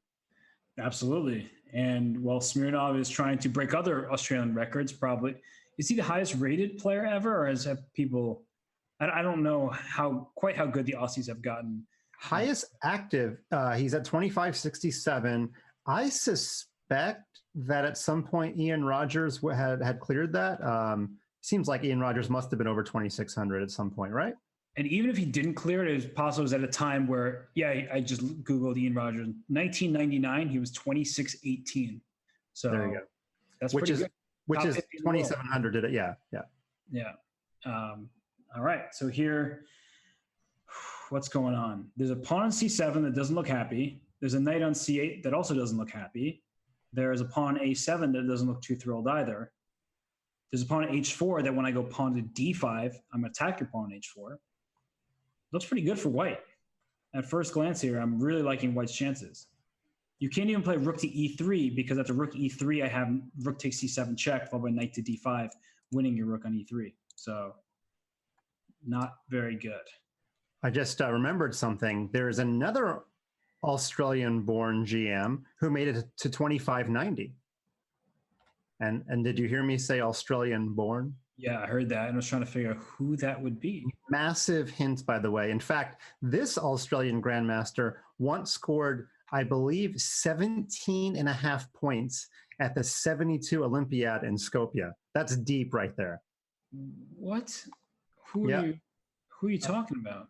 Is it Walter Brown? Walter Brown. Yes. Walter Brown. Nice. Yep. Look at you with your references and almost stumping me, but I barely get it, just in the nick of time. This looks kind of tough for black, because if I take on g7 with my pawn, my next move is knight to d5, or so I hope. And if you take on g7 and you go c6 to stop me from going knight d5, I was going to go knight e4, but I don't know if it works. The point is that rook e4, I have rook f5. And you can't take my... Oh, you can't take my rook! I blundered! Rook takes f5, g8 equals queen, rook e1, checkmate! Whoops. Uh-oh. That's how bad things happen to good people. Ooh. So don't blunder like me. He took on g7, so that means there's c6, knight e4 will not be played, but there are many other options that are much better than blundering the game away in one move, like after c6, d5 rather than knight e4. So, yikes. I'm going to stop talking now. Mike, you fill in the gaps because I feel like it was a high-level blunder. I'm going to give you that. I appreciate that. I appreciate the support that even when I lose strongly, is what you're saying. So Jeffrey is trying to figure out what is he going to do to answer knight d5, because that is one of the juicier moves coming up. In fact, is this one of those, could you allow knight d5 and play rook e2? Seems unlikely, right? Yeah, because I think the problem is after knight d5, I mean, I'm going knight f6 check and getting a queen. Well, you could also take on c7 with your rook and and then do bad things somehow. Yeah, and like my knight from d5 also can always go to f4 if I really need to. Yeah, I'm really scared. So I think this rook e2 idea is not happening in time. And but man, actually, Jeffrey's burning a lot of time to figure out what to do here. Because he's dead lost, and he's just like, I can't do anything good, so I'm just gonna, hope for the best. But the best is losing. So, yeah. Anton's impressing me so far. Yeah, I don't like to give percentages. I try to stay probably more neutral than most commentators because that's what I do in my day job when I do chess journalism. I don't like to make too many predictions, but I did think that this was going to be sneaky tough. This is one of those 3-14 matchups. I don't think Jeffrey was going to be thinking about game 4 being an important one to go back and look at. I think that one's huge because actually, if White had just done anything there to keep the game going, the extra time advantage would have made it incredibly difficult for Black to hold that one. Yeah. Wow. That was so. Jeffrey has 2 pretty crazy saves thus far, right? 2 games that looked like Anton were going to win, and both of them Jeffrey was able to hold in the games because of just amazing saves down so much time. See, that's one, Mike, you mentioned it earlier in the game. Like, should he have spent more time in the opening to seize the biggest advantage possible? In the end game there, he was up so much time and he just moved too quickly. Yeah, 2 times where if he'd spent 30 seconds, he probably would have netted the full point. One was the tactical opportunity with Queen E2. And the second time was just not allowing the forced draw. I mean, there was probably several different ways to just keep the game going in any sort of complicated capacity. So kind of strange behavior there by Anton, somebody that's well-versed in internet chess to do that. We are seeing a repeat here of game 5. I believe this is a move for move repeat. Yep. Looks that way to me anyway. What did we say? Win if you can, lose if you must, always repeat. So repeating whole games though. Somebody's got to differ here. Yep. Well, does someone have to differ or defer? Which are we talking about, Mike? I think they have to differ, and I might suggest not allowing the bishop takes a6. See, he's already improving because now there's not going to be a bishop takes a6 trick like in game 5. Absolutely, and a big difference here is a very important one, is that this a7 pawn protects b6, so the base of your pawn chain is much safer. And I personally have not read Sam Shankland's book, but I'm sure he talks about this because there's a lot about pawn structures, right? And here, this b6 pawn, the rook on b1 stares at a brick wall. In the other line with the pawn a6 and the pawn on b7, then the base pawn is just easy to pile pressure on. So right now, Black is in time to take over the c file. Next move can be king to e7 to connect the rooks so that you can keep the c file under control. Look at Jeffrey go. He wants to go knight e4 to d6. If I am Anton, I'm even thinking about the possibility of playing pawn to f5, taking away the e4 square because the c4 square is already under my control. But instead, he says, whatever, put your knight into the game. You go knight e4. I have rook c2 check, and maybe I get too active for you to make much use of that d6 square. Yeah, sometimes when we see repetitions of games in a series like this, in the Junior Speed Chess Championship, we see a player differ with a different move.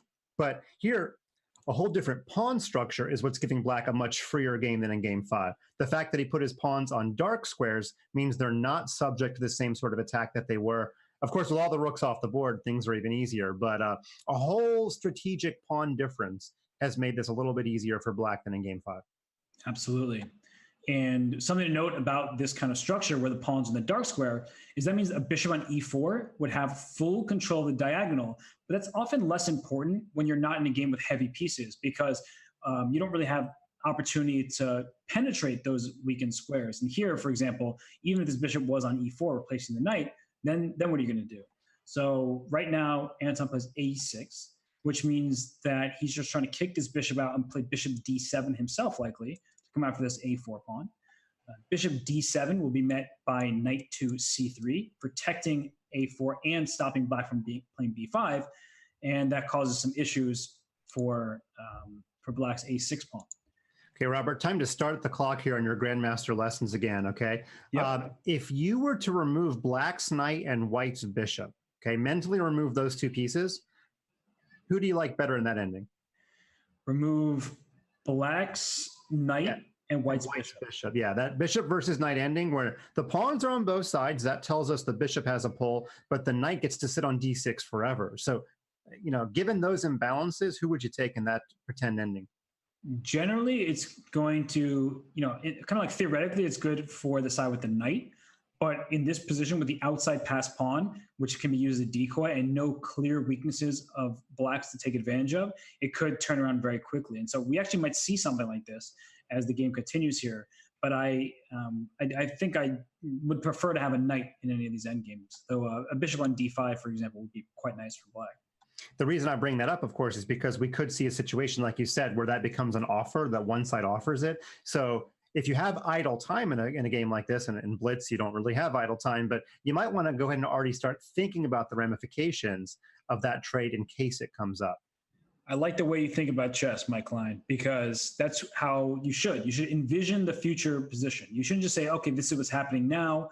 This is what's going to happen in 2 moves. No, what might happen in 15 moves? Like you just said, Mike, what minor piece exchanges will favor me if I'm white, and what will favor my opponent in this dynamic? Like if I trade knights on c8, right? That's a possibility at any moment. I'm trading off knights, but does it actually help white's winning chances? My answer is no, because I have this outside pass pawn for black, this b pawn, and the king has nowhere to get in, right? a5, b5, c5, d5, all covered by black's pawns. Yeah, if you're playing this game, there's 4 different single minor piece endings you could have. Pure knight, pure bishop, knight for bishop, or bishop for knight. And you kind of need to think about all 4 because all 4 could happen. Yep. And here, can black just start trying to get after this e5 pawn? Because I'm not going to take quite yet, because then white's king will rush to d4. But look what he did, bishop to f3, coming after this g4 pawn. And if you go h3, I can continue attacking your pawns. Bishop g2, then bishop back to f3, and well, your pawns might be in a bit of trouble here. Yeah, this is very committal, and we've actually seen some situations earlier in the match where Jeffery has refused to commit and toggled or played incredibly slowly. But here he had to put his pawns on squares where they could be attacked just to start gaining some space and get going. So we will see if he's loosened up his pawns too much or if he's actually getting somewhere. Well, Smirnov still has his outside b pawn, and right now we're going to see a series of trades because my king can come attack your knight on g7. And I can choose between f6 and f7, and then I will take on d4 next. But there are just so few pawns remaining that I have a hard time imagining this position being anything but a draw, because even if you lose g4 and go down a pawn for the time being, well, I have 2 minor pieces against yours 2, and you just have 1 pawn, and I think I'll be able to trade off the pawns. But these kind of situations, you'd obviously much rather be even on the board instead of fighting a pawn down endgame. And knight f5 is nice because you can't take on g4 because knight h6 check. Right, this is looking like it's holding for both sides. Yeah, we're running out of pawns. I'd love to see a bishop and knight checkmate tutorial, but I don't think there's any need for anybody to go crazy and give away their bishop and knight for the 2 pawns. Doesn't seem likely. We did ask the players what was their favorite chess quote, and the best advice, I should say. And translating from the Russian, Anton said that something like this: it's easy to play in good form, and everyone can do that. But the difference between a strong player and a weaker one is the ability to minimize one's losses when they are in bad form. And I don't think that's applicable right now because I don't think Anton's in bad form in any way. No, certainly not. He's been playing very well. In fact, has the misfortune of blundering away some good positions where, I would say based on the play, there's no way he should be down in this match. But credit to Jeffery for hanging in tough, for being resourceful. And that in and of itself is a huge talent. And a lot of players lack it, is the ability to, once you're in a tough spot, to fight with every ounce of energy in your body and mount a comeback. This is not the first time they've played Internet Blitz before. Jeffery, I think, got the better of their first session, but he was quick to point out that it was 4 a.m. local time in Australia when they had their impromptu Blitz match online. I guess Aussies are probably used to this. in the Chess Kid games a few weeks ago, we had one Aussie kid play. He was like 8 years old. He started at 1 a.m. and he finished after the sun rose. So Aussies are the diehards of the chess world. Aussie, Aussie, Aussie. And now we're going to see sacrificing to get rid of all the remaining pawns. And our server has installed the draw automatically. We are still in a very tight match, but Jeffery retains his 1-point lead. And he goes right back to the Alekhine, which he deserved to lose actually several different times in game number 6. So he's right back out of here in game number 8. Yeah, and I think it's a pretty risky choice to play because Anton did seem well-versed in it. And, well, they both missed a piece win as far as I'm aware in that game. We kept talking about that. Bishop G4 took the knight on F3. We looked at that line 2 games ago, but we'll see how this happens. And knight F3 was the move. But, all right, it's already different because the bishop's on E7. And yeah, Anton is not – he's delaying the development of this knight. Now, the players really only get, 2 seconds or something between the end of one game and the start of another. But technically in those 2 seconds, Robert – could somebody be in the room with Anton and tap him on the shoulder and say, hey, you missed Queen E2? Because it's in the interregnum between the 2 games. Yeah, no, for sure. I mean, is that legal? Probably. To say you missed something. I mean, if someone texts you and you look at your phone and see the text and it's from an earlier game, it seems pretty reasonable. Isn't that how Nazi Bakidze won the 2018 U.S. Women's Chess Championship? Are you suggesting she had her phone in the tournament room? I think I'm losing you here. Obviously, it wasn't the text, but you remember that, right? She played against Annie Wang, and the first game, she got a very tough position from the white side. She ended up winning the game. And the second go-around in their final game, she found the improvement by putting her knight on G4 and won that. So right. She did actually have some help from a top-level GM trainer. But I guess the difference there is that in the playoff at the U.S. Women's Championship, they have about 15 minutes between their games or something like that. Whereas here, our server starts that next game within seconds. I guess a better question is this. In the 5-minute break between sections, is it allowed for advice? I think the answer must be yes, and I'll tell you why. It's probably, I can't imagine it's against the rules for you to look up a variation during your bathroom break in between the segments when there's no chess games. So that's pretty much the same thing as somebody being in the room and tapping you on the shoulder and saying, hey, use this idea. Yeah, absolutely. I mean, it's essentially coaching. And I don't think there's anything in the rules about getting coaching in between games. Mm-hmm. And if anything, you should kind of maximize that. The problem is it doesn't really help. Like that one move tactic, Jeffrey's not going to blunder that again. And I actually wonder if he saw that. That's another question I want to ask him, Mike, when we do our post-match interviews, is I want to ask both those players about that game because, well, Anton missed winning chances much later, but it looked to me like Jeffery reacted as if he realized he made a huge blunder. But that could just be me reading into things that aren't true. And here I'm reading into a great white position because look how much extra space you have. This is knight on c8 is going to try to aim for the f5 square. And right now, rook b1, b4 comes to mind for white. So Mike, once again, putting you on the spot here, which side would you rather have in a situation where it looks like white is going to go for the queen side and black is going to try to put some pressure in the d4 and e3 squares at knight e7 to f5? Well, much as it pains me as a typical King's Indian defense player where I usually just put like one of those horse blinders on the queen side, I pretend it's not even there.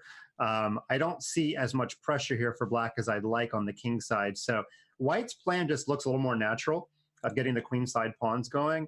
And especially in blitz, whatever looks more natural is probably easier to accomplish. So I think I'll take white. What about yourself? Yeah, I certainly prefer white because even moves like pawn g4 come to mind. So if I play rook to b1 and you play, show us in the analysis board, and you put knight c8 to e7, you're reinforcing the d5 pawn, but you're trying to bring your knight to f5. Then I go g4, which simultaneously takes away the f5 square from your knight and threatens pawn to g5 because your bishop on f6 runs out of safe squares. So that would be an issue for Jeffery, is that this g4, and actually this is what's happening, it looks like, where he just put his knight to g6, and after rook a to e1, Anton is switching gears completely. He started with queen to d2 instead of rook to b1, which was smart, and now the rook's on e1 saying, I'm just going for the full control over the center. If you ever make a move like pawn to h5, you seem like you're breaking open the king side with the pawn h3 hanging, but I can probably even get away with just taking it on h5 since your knight on g6 is under attack, and then I can make moves like king to h2 or king to g2 and protect the second h-pawn. Yeah, as we look at that great analysis, Smarter Chess's predictions show that with this 1-point lead, Jeffrey's right about where he began, somewhere in the 65% range. So still 2-1 money odds for Jeffrey to take this match. But, Anton not going away, and we're only about 1/3 of the way in when it comes to time. And we're less than that when it comes to number of games, because as we all know, when the time control speeds up, we get more games in each segment. For sure. And well, both players will be, resting for a brief period of time in between the segments, but it's very tough because the big difference between playing a classical event where, let's say you lose a tough game, you have the night to rest and then prepare for the next day. Here it's you lose a tough game, you have 2 seconds, but by the time you press the resign button to playing again, so it can be very, very tough for players. And wait a second, bishop takes g4? Not yet. Not yet, but very tempting to play bishop takes g4. Yeah, it is basically the one idea that white has to watch out for this entire game. Yeah, you're lined up, right? Queen d7, clearly spying on the g4 square, but after bishop g4, if I take on f6, then you take on f3 and get to take back on f6, although even that still looks plenty decent for white because the d5 pawn. Right. But you can, after taking g4, you can probably even just play h takes g4 back, although then queen takes, king h2, queen h5 check. Maybe there's king g3, but your king's going a little bit of a walk. And white is up a piece, though, so it looks like white gets out of that ahead. I think in Australia they call that a walkabout. A walkabout sounds like a tennis term, a walkover. Yeah. Well, I think in Australia it means getting lost in the outback. In the outback? And that's not a knife? Uh-oh. Mike, I can't lose you already. There's going to be a Paul Hogan quote. It's a 3-hour broadcast. What'd you expect, guys? I know, but I can't have it because, Danny's not here. And that already is a sad fact. But if you're going to turn into Danny with all the accents, I don't know what to make of that. 2,500 Twitch viewers logged in because they heard there'd be no accents. And now they're all about to leave en masse because of my horrible one. And, Danny's had years of practice at making horrible accents. Mine are just horrible because I don't ever do them. Yeah. So at least you have an excuse, right? You could say that. In Chess Kid, I do all the videos for Chess Kid. And I'm sad to say that I actually tried singing in one of my videos.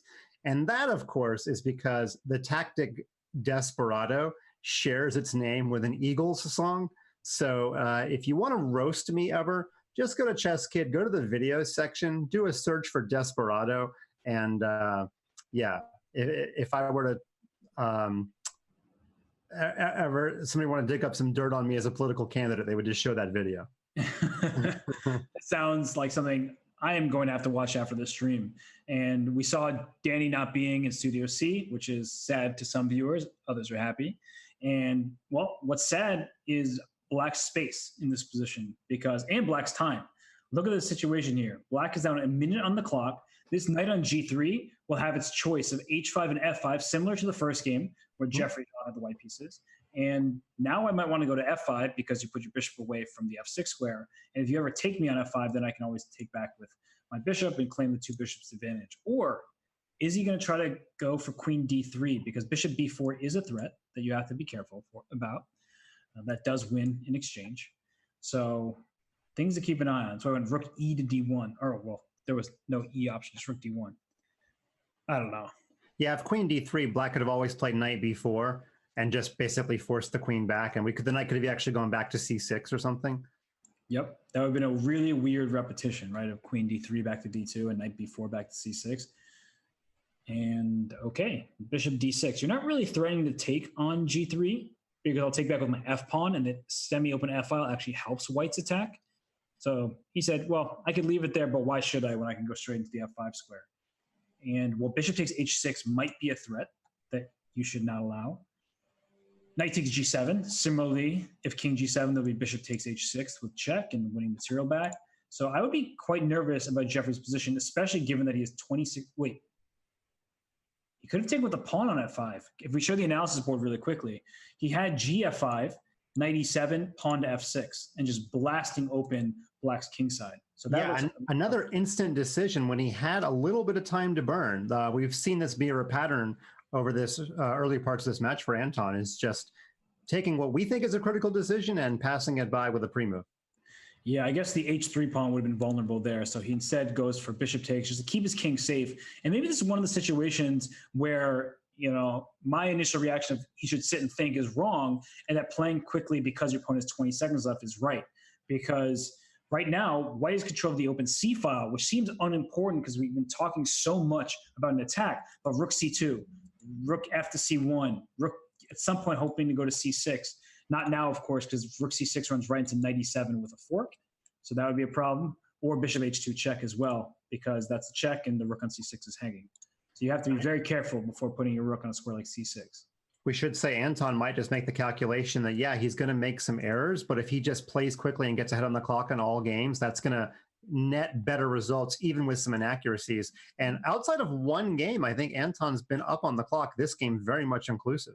Yeah, and watch out for queen d6. I like rook e4, but queen d6 was a good option, threatening knight h4 check. Because if I can distract your knight away, I would have queen h2, queen h1 mate. So that's why king f1 was prophylactic, just saying, now my king won't be getting checked on these squares. Wait, okay. Queen's almost out of squares, but you can always trade rooks and land on c8 if you had analysis board, exactly. Rook takes f4, rook e8.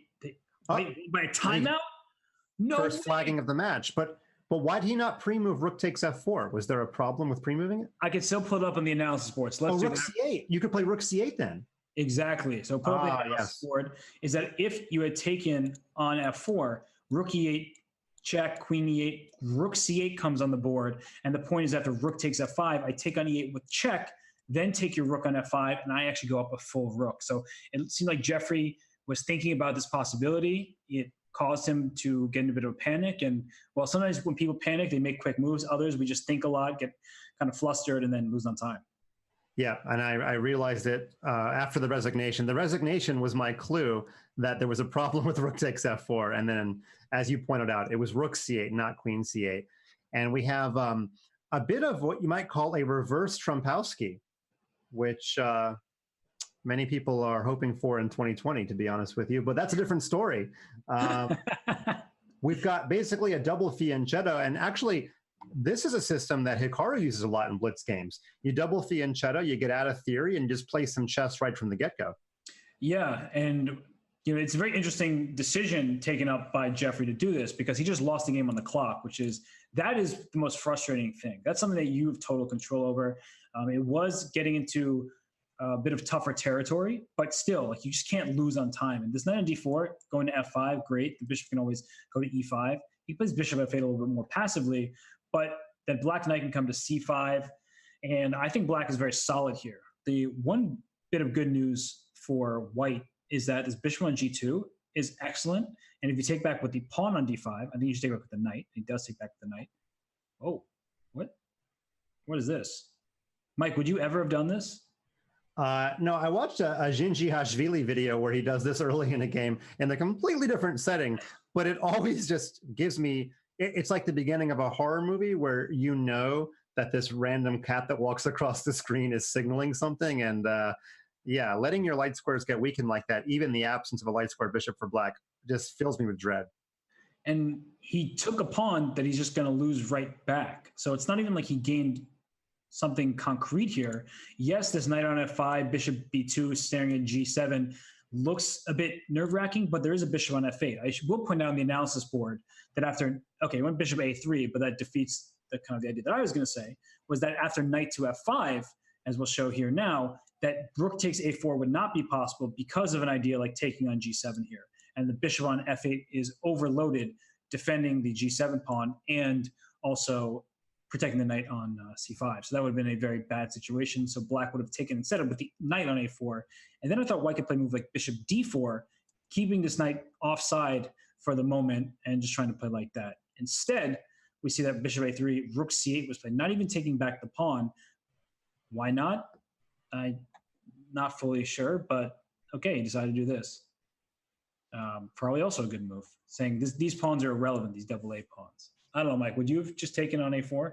It would be tempting. I guess the computer would evaluate that A4 pawn as being worth like less than half a pawn or something. But he's shown, I think I think Jeffrey would have taken. It's a little more in Jeffrey's style. But if you're going to play ahead on the clock, go for the activity as well. So I don't know. It's like a 50-50 decision for me. I don't immediately favor one over the other. Yeah, just one of those things where I feel like it can come back to really bite you if the B5 square is firmly under control. Rook A1 to B1 to B5 at the right moment could be a bit annoying. Of course, you have to watch out. Your queen is in line with a rook, so a move like knight to E4 will be pretty annoying, and so you have to deal with that first. But maybe knight E4 is not the end of the world because I can just move my queen to the side to say the B2 square to protect my bishop on A3. So I think that Anton has a lot of play, and queen D1 was played. Just after a 33-second think, just keeping both D and A pawns defended, and a move like queen to A5 comes to mind to gang up on A4. But okay, maybe there's some queen A5, bishop takes C5, and that removes one of the attackers of my pawn A4. And if you take with the bishop on C5, then my knight gets into B5, and all of a sudden we're making some kind of progress here, where the A4 pawn is useful indeed. It's interesting. For all the grief that we've been giving Anton for not taking his time in critical moments, he spent 58 seconds on a move that I would not consider that critical in the whole grand scheme of things. Queen F5. I mean, I was thinking of Queen D7, almost the same type of idea, but we're parsing, very small differences here compared to some of those other decisions that we thought were a little more critical. Yeah, that's a very good point. It's something to keep note of because queen A5 to A6 is a good maneuver. You're hitting D3 and A4, but you're totally right, Mike. Queen D7 was also very attractive and probably a situation where they're relatively equivalent. But maybe there's something about the material disadvantage that's in his head, right? Because when you're down a pawn, there's something concrete that you have to catch up on and say, well, wait, knight C3? Oh, knight C3 is queen G4. Threatening mate on G7. So knight C3 does fork queen and rook, but queen G4 threatens mate in return. But your point is definitely valid, Mike, where he's made some quick decisions where we've criticized, and here he took a lot of time, and he's down. He's half the time of Jeffrey in a position that's actually still fairly complicated. Yeah, we'll see how Jeffrey uses one of his rare time advantages. And I've got a question for you, Robert. This game notwithstanding, does Anton's speed give you some extra pause for Jeffrey's chances as we start going into faster time controls? Yeah, I am concerned for Jeffrey in those quicker time controls, that's for sure. But I think he'll handle it well. He's very experienced blitz player. Whoa, wait, king takes. Wait, can you play like knight F5 with a queen B4 idea and start really making things difficult? Knight F5. Knight F5, maybe queen F6, queen something, maybe G6. But then you've got queen B4 check with the idea of knight D6. Yeah, we take it over the analysis board here with knight to F5, looking very dangerous for black because you're threatening mate on G7, as we're pointing out. Queen B4 check looks super annoying, and I don't know how you deal with both in such an easy manner. I mean, queen to G6 maybe, and after queen B4 check, king J8, if you go knight E7 check, yes, you fork my king and queen, and I have to take it. But the problem is your rook on b5 is hanging at the end of this variation. So after queen g6, I'm also threatening your queen and your knight and your rook on b5. So a lot of stuff hanging here. You have to really calculate hard before you make this decision. Yeah, that one tempo on the rook on b5 was really saving black in a lot of those variations. Yeah, and now the question is, can I go ahead and take on d3? Or is white mating me first? Or who's mating who? Because queen takes d3 allows me to threaten knight e2 check ideas and things of that nature. Instead, it goes g6, keeping his king safe. And is he trying to claim there's no easy way to protect d3 and a2? Both your pawns are under attack. Could be. And, as far as game management, keep in mind, this is one of the first games where Jeffrey's got the advantage. He may be trying to keep more material on the board to keep leaning on black and giving black problems to solve, because a minute and a half time advantage is a pretty big deal with only a 1 second increment. Yep. And 53 seconds. That's not a lot of time when, especially with a move like G6 being played. I'm certainly worried about my king safety. But maybe Anton is going to move his queen over to F6 to shore up his king side in those dark squares, which is why queen f3 is tempting me for white, is I'm going to get there first, where if your queen moves away from the a6 square, my queen jumps into f6. Although after queen f3, queen a4, I can't go queen f6. So we'll look at this in the analysis board real quickly. Queen takes d4 is a nasty move to face with knight e2 check forks hitting king and the square on d4. So you have to be really, really worried about that. For those of you just joining us, this is the 6th opening round match out of 8 at the 2019 Junior Speed Chess Championship, the inaugural year. The winner of this match moves on to round 2, but the winner of the entire event pockets a very large chunk of the $20,000 total prize pool, and importantly, gets a automatic ticket and some spending money to the Isle of Man Grand Swiss, which takes place in October. And of course, that could qualify you for the FIDE Candidates Tournament, which qualifies you to play Magnus. So the beginning of a World Championship, the road starts right here on Chess.com. Look at you. In a technical sense, I'm not wrong. You're not wrong, but that was a leap, if I may say. Wait a second. Wait. Oh, the knight was hanging on c3. Sorry, I just had a total slip. I was like, why didn't you just go queen a7 to remove the knight on d4 and go knight e2 check? But the problem is, before b4, this knight would have been just captured on c3. So b4, now one of the huge intentions is to play a move like queen to b6 or a7, but his pawn on b4 is hanging, so he took it. All right. Keep in mind, knight e2 check is not the discovery to win the game because knight takes guards the rook on c1. And look at that move. Queen a3 was threatening both rooks at the same time. There was no way to defend them both because the b1 square is taken by the knight. So we take on c3, play rook b7. What now? That is queen f6 a move here? No, doesn't pan out. Yeah, and remember, knight b5 can be answered by many different checks in the first rank. That's not going to get the job done. Yep. And the reason queen f6 doesn't work is that instead of taking the rook right away on the b7 square, I'll throw in queen e1 check first, so that after queen f6, queen e1 check, king g2, then when I take, there's no knight e6 check picking up this queen on c3, which is my idea. There's a tactic in the air with this queen hanging loose on c3. And Anton has roared back both in the game and on the clock. It is knight and 2 for the rook, but those pawns are not especially working together, nor are they advanced. And so this might actually be our first true time scramble with actual activity on the board. So let's pay very close attention to see who handles it better. We're about to learn something here, get a little foreshadowing into the Blitz event, the bullet will happen in about an hour. Yep, and this is the final game of this 5-minute. Oh, that knight's just lost, isn't it? Queen b4. Oh, rook takes c6 though. Take on right, good point. And there it goes. And there we go. We didn't have to wait long for our answer. Anton had the easier position to play with fewer blunder possibilities, I would argue. And he made short work of that one.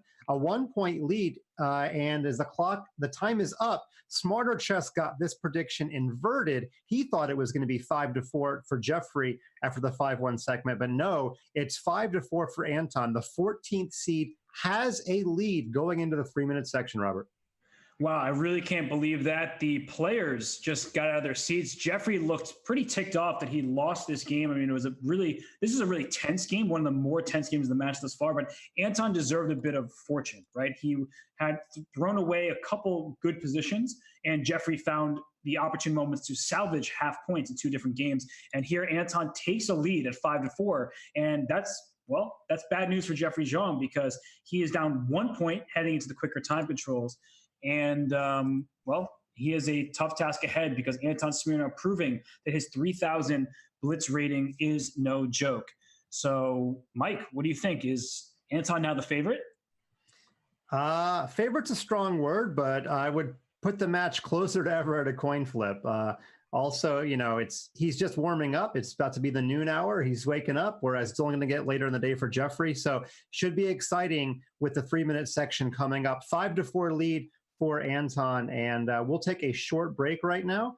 And when we come back, we will see how the match continues.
And here is the selection of Grandmaster Anton Smirnov, Hello. who in another life could have been a jewelry store thief because this was a smash and grab job.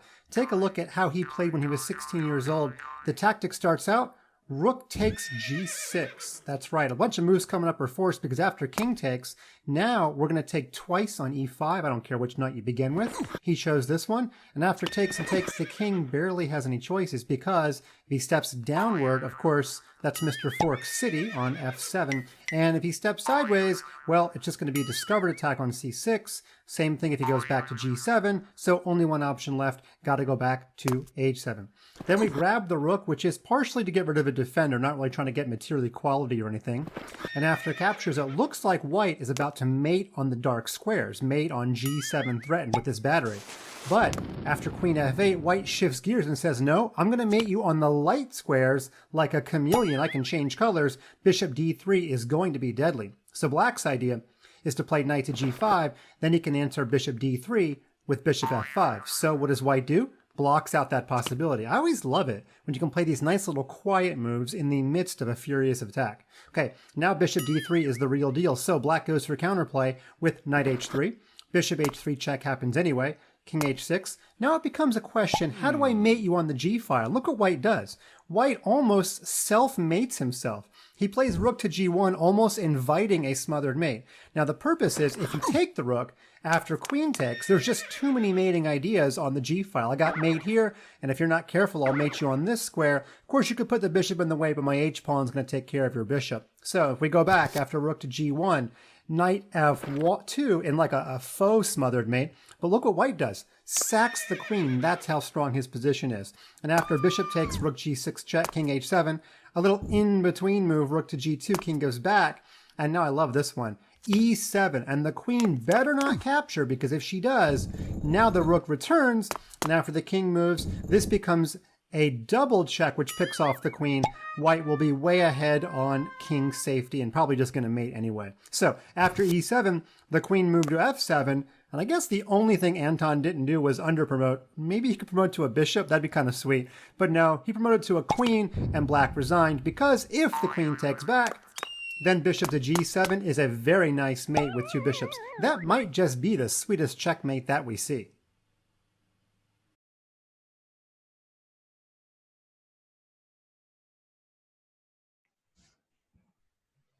And we are back with the Junior Speed Chess Championship match between Australian junior Anton Smirnov and American junior Jeffery Xiong.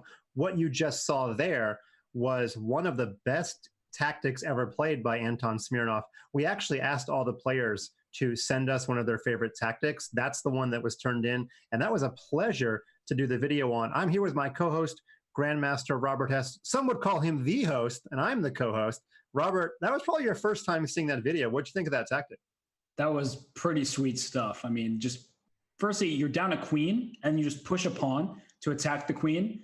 And then when the queen moves, you push it again to give up your pawn to become a queen, then give that up and then deliver a checkmate. That was a really, really nice tactic, all the way back with ideas of rook g1 and really beautiful stuff. So I'm glad I saw that game because I'd never seen it before. And Mike, you're pulling out good stuff from these players. Well, they actually nominated their own game, so we'll have to thank the author of that tactic for sending it my way. But Smirnov's been using some of those same tactics to do well so far. He's got a 1-point lead, even though he's the underdog, as we move into the 3-minute segment. He's also proven himself to be probably the slightly faster player. In fact, he's prioritizing speed over accuracy, if we were to generalize some of his decision-making, and it's working out so far. You asked me before the break, is Anton the favorite? I demurred a little bit. I hedged. That's what I'm going to do. That's my name. But Robert, what do you think? Is he now the favorite? Really tough call. I think it's a 50-50 toss-up right now because, actually the numbers kind of helped me out a little bit. They said Jeffery was a 65% favorite to begin with. Actually, no, I'm going with it. I think Smirnov's the favorite. He's proven that in these situations, he can get ahead in the clock, and he can also fend Jeffery off in some difficult positions, and like that last game. So I think Smirnov's the favorite. I do want to point out, Mike, I don't know if you've noticed this, but in the game chat, the players have been saying like good game and like you played well, and like they're wishing each other good luck for the next game. So I love the camaraderie between these two youngsters who, while they're competitors, they're also very supportive of each other's chess. You know, I just got done with a chess camp this week where we gave away a sportsmanship award. Maybe we need to tell the players we don't officially have a sportsmanship award at the JSCC, but maybe we can come up with one. I think that could be a decent idea because I love to see that. It's really hard to play the same opponent over and over and over again and not just sort of hate them, honestly, because, well, they're your opponent for so many hours. But these two, clearly, they respect one another's game, and we're in a tight battle here. And, well, with the white pieces up 5-4, Anton Smirnov chooses this line in the Sicilian. It was a Taimanov, and right now you see that white's pieces look very good. The knight on a3, it's a little offside, but look at the crucial squares. d5, firmly under white's control. b5, no pawn breaks allowed for black. So watch white slither this queen to e1, and then maybe to f2 or to g3, somewhere along this diagonal. Yeah, this is a great type of position to play when one of your main goals is to get ahead on the clock, because again, you're the one leaning, and it's hard to find a productive move that can often drain the clock.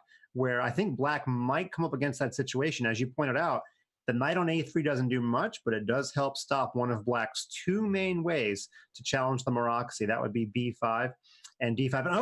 And I would say typical Sicilian sack, although we don't usually see the knight d5 sack when black's king is already castled. But the point is here, after e takes, c takes, and white not only fixes his pawns, but he gets rid of a bishop, and then a lot of black's queenside pawns look very vulnerable. Absolutely. All the pawns on the queen side. And I want to point out as well, he took on d5, won queen b7. If you didn't take on d5, it's not okay because your b6 pawn actually is hanging here. Sometimes you can allow this knight d5 move and just move your queen out the way. Unfortunately here, the pawn on b6 was hanging. So instead in the game, he took, and well, this is just great for white because look at these pawns. You have 3 pawn islands for black. These two here, these two in the center, these two on the king side, and pawns like each other as best friends. But look at the d6 and e6 pawns, for example. Very difficult for them to defend each other. In fact, well, there goes d6. That's a lost pawn because the bishop on e3 defends the c1 square. Yeah, I'm just trying to think, after knight takes d6, could black have played rook takes c1 and gone for the queen for 2 rooks? It's probably water under the bridge at this point. But yeah, I was just trying to find some imbalance for black where he wouldn't just be down a pawn and be facing the bishop pair for nothing. But that looks like what's going to happen. You hear my southernness come out? I just said nothing. Yeah, I did hear that. I was like, okay. What's going on? I don't know if you caught that. That wasn't me doing a impersonation of anybody. That was just my roots. Yeah, well, your roots look good, so don't get highlights, right? And here, knight c4. Knight c4, play that move. Because by playing knight c4, the bishop on f1 is pinned to the king, and there it is. You're going to take one of these bishops here, the bishop on e3. You can't go ahead and take on d7, because after knight takes e3, you then also lose your second bishop. Yeah. And if you go defend, right, with rook to e2, if we can show this in the analysis board real quick, I don't even have to take your bishop right away. I probably will, but I can make a move like rook to a1 first, something annoying to attack your pawns. But even if I get this endgame where my knight comes into e5, clearly black's drawing chances have gone up tremendously from the initial situation just down a pawn. So, Mike, one of those moments where playing a little bit more slowly might have been useful for Smirnov.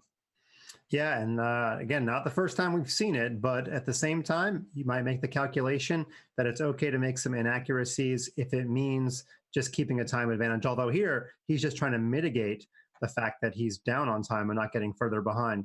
Robert, I should say that against all comedic rules, I've missed the window on this, but I wanted to get a Mitch Hedberg quote in about highlights. Okay, go for it. I got my hair highlighted because some strands are more important than others. Nice. They may show up on a test later, Robert. That's really good. Mike, I love your little witty references that you pull up from all sources. So came for the chess, stayed for the 80s references. Always here for them. And what I'm also here for is this pin on the first rank for black, because king f2 is what you want to play. Rook c2 check. I don't know. There might have been a missed opportunity with rook c2 check. Actually, if we can throw in the analysis board really quickly, instead of king to e7, which was a quick move by Jeffery here, he could have won rook c2 check. You have to block with rook e2, then knight to d3 with check, king e3. I take on e2 with check. You take back, and I have knight c1. Probably just winning one of your queenside pawns here. So maybe it doesn't completely pan out because a move like a4 is a possibility. Just counteracting the attack on the queen side with an attack of your own. But still, that was something that I would have certainly thought about. And maybe Jeffery found it so much more quickly than I did that it was a moot point. I mentioned earlier in the match that when I've reported on Jeffery in person, usually at the U.S. Championship, I can't tell how he's doing based on his facial expression, as it looks like he's winning a pawn here. But look, this is my whole point. His facial expression does not change. Yeah, he is really just, he's always been like that, at least as long as I've been watching his chess. I've never had the luxury of playing him over the board because we're just different generations. And I kind of stopped playing when he really started. I would love to play him, great player. But yeah, he's always Mr. Calm, cool, and collected. And well, rookie one check, winning this e4 pawn. Here he goes. He's also up so much time on the clock here, Mike. He's got nothing to worry about. Maybe rook takes e4, rook d7. That's clearly what White's intention is. But 15 seconds versus a minute and 20 plus, you have to think that Jeffery will try to prolong this game as much as possible, because when you 15 seconds left, it's much easier for you to blunder. Right, game management. Do not let the position clarify. Keep giving White some difficult decisions. It's kind of like, in classical chess, we would say, give your opponent difficult decisions at move 40. But here it's always move 40. White is always struggling on the clock. So keep the rooks on the board. Do not let a bunch of pawn trades happen. And, try to shrink Anton down to only single digits in seconds. Yep. So rook c2 would be the move I would play, just attack a pawn. Oh, b4. What a move to confuse your opponent. Now rook c2 is even more powerful because your a pawn can't move, and you will not be able to. Whoa. Okay, well, that was the opposite of what I said, which is very committal. Now you better make sure it wins, because because if it draws, it's also easier for White to play a little more quickly with the pawns off the board. At least I think it is. With the rooks off the board. Yeah, king d4, king c4, and my e-pawn is running if your king tries to go to b3. So it looks like king c4 here. Wait, what's this? Just take. You're up a pawn. Look, king c5, game over. Yeah, but this doesn't work for White. Yep, you've separated pawns. So was b4 just too early to give away the c4 square? So maybe he actually did give White difficult decisions even with the rooks off the board, interestingly enough. Yeah, he really did. So go, wow, this is actually a tough moment here because I wanted to go b4 check, but b4 check, probably king c6, nice first, now go e4. Yeah. Now, there is a rule about when your pawns are separated, how far they have to be to promote on their own. That's actually in a Chess Kid video. Pretty much everything's in a Chess Kid video. This was one way for Black to win. But there is a rule about when pawns are disconnected, how far they are from the edge of the board. And that's a whole nother math lesson. We'll talk about that later. But what's more important right now is that Jeffery has drawn himself even. Nobody has led by more than 1 point in this match, Robert. Yeah, very tight matchup between two very capable players, and Jeffery earned that one. He, as you mentioned, Mike, he created enough problems for his opponent, and Smirnov couldn't deal with them under the duress of the time trouble. And right now, look at Jeffery go. He has the momentum from that win. He's playing so quickly. He has more time than he started with. He has a good-looking position. The c5 and a5 holes look terrible with his knight coming into b3 and then c5 or a5. I really like White's position here. I want to see a5, a6, knight a5, knight c6. But maybe I'm just dreaming a little bit too much. Yeah, that's dreaming for more than just a White Christmas, but still, this looks just unreal. Well, he's almost accomplishing what I said without even getting the pawn to a6, which is a little more attainable goal. Wait, bishop takes c3, though. He gave up his c3 knight. Yeah. Take on b7. After queen c8, he'll bring his knight back out to... Well, he could play queen b3 in that position. Ah, look at you. It's possible. We could pull up the analysis board real quickly here. Is that after bishop takes c3, it just played, take on b7. If queen c8, queen b3, making use of the fact that this bishop now is under attack, and that's a very important bishop defending your king side. In fact, if you lose that bishop, you might lose similarly to how Smirnov's opponent lost in that game you showed for Chess.com. I like what the X-Man did better. He didn't play queen b3. He took on e4 to get the queen to the diagonal by force. But why didn't you go queen b3 to win the bishop? Yeah, because you take the bishop with check in all variations, right? Yep. Oh, no, the king could go to h7, but then, oh, no, you made him, basically. Yeah, queen f, you can even go queen f7 check. Yeah, that's what I mean, yeah. Take on g6, take on h6 with check, take on g5 with check, take on f5. Wow, that was... If Jeffery does not win this game, he should still win this game. I mean, he's got huge pressure, but the longer you let your opponent survive, the more difficult it becomes. Knight d6, what a shot. The point is the c-pawn is pinned to the queen on c8, and if you take on d6 with the bishop, I take back with my bishop. Now c7 is hanging. Now f5 is hanging. move like knight f6, it does kick my queen out for a single second here, but I can just drop back to any square like a2, and then you still have a problem on the c7 square. So Jeffery with a little bit of a head bounce, and we've actually seen this before in some of our JSCC or Speed Chess Championship matches where one player that's been behind on the clock a lot in the 5 minute makes a concerted effort. So yes, he missed a relatively easy double attack with queen b3, but this is 2 games in a row that he is definitely saying, I don't want to fall behind on the clock like I was in the 5 minute. Yeah, this was just a dominant performance by Jeffery because he played the first, 12 moves or so with more time on the clock than he started with, got an excellent position. He may have missed the queen b3 check tactic. Okay, we'll forgive him. If I'm Smirnov, I take on d6. I say, I'm going down a queen for a rook and a bishop. That's not good for me, but I'll have some chances at least to survive there. But if I'm allowing my opponent to take on c7, I might as well just resign now. So, okay, well, what do I know, I guess? This looks absolutely horrendous for black. Down a pawn. Your opponent has 2 bishops. Bishop c5 will go over and win the a7 pawn as well. I don't believe in any of this. Black must be banking on the fact that the g2 bishop doesn't play for the moment. And black would have to coordinate his forces incredibly quickly before white activated the bishop. That's my only thought as to why he didn't give away the queen. You got to do it though, right? I think this is just such a horrific endgame that even if the other one was losing, it was probably less losing than this. Although, interesting decision by Jeffery to keep the queens on the board. Like, if we go to the analysis board for a second, if we just take on e6 instead of queen a3 after rook e6, bishop c5, aren't you just losing your a7 pawn and then my a and b pawns roll? And if you go a6 to keep your a pawn, I can just go b6, b7 and get that queen. So really weird to not trade queens here. It's still very good for white, of course, but that was lights out. The simplification would have ended it. Right. And, maybe he's doing what we advised him to do last game, which is keep more stuff on the board when you've got a big advantage. But if you can find a clear simplifying line that gets you a win over the board, I mean, we're still trying to win on the board. The clock is the secondary way to win. And if you see a winning line, obviously these players trust themselves to play it. He's doing the Anton. He is sacrificing accuracy for speed. It's very clear. Yeah. And okay, he's fortunate to be in a position where it looks super duper winning. Although, if we stay here for a second, rook b to c1, is there knight takes d6 now?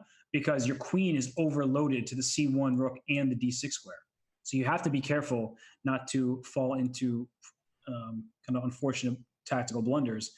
And okay, black is fighting back. We've seen this in several games where the side with the upper hand has allowed the other side to come back. In fact, Jeffery, in that last game that he won, he was down a pawn and then Anton just kind of collapsed. And here, at the very least, Anton has clear compensation in the form of some knight activity. And this knight can come to d5 if you're fortunate. Rook d1 stops that knight. Oh, no, it doesn't. What am I talking about? I thought the bishop on g2 covered the d5 square, but look at this, Mike. King h7, got to do that. Yeah.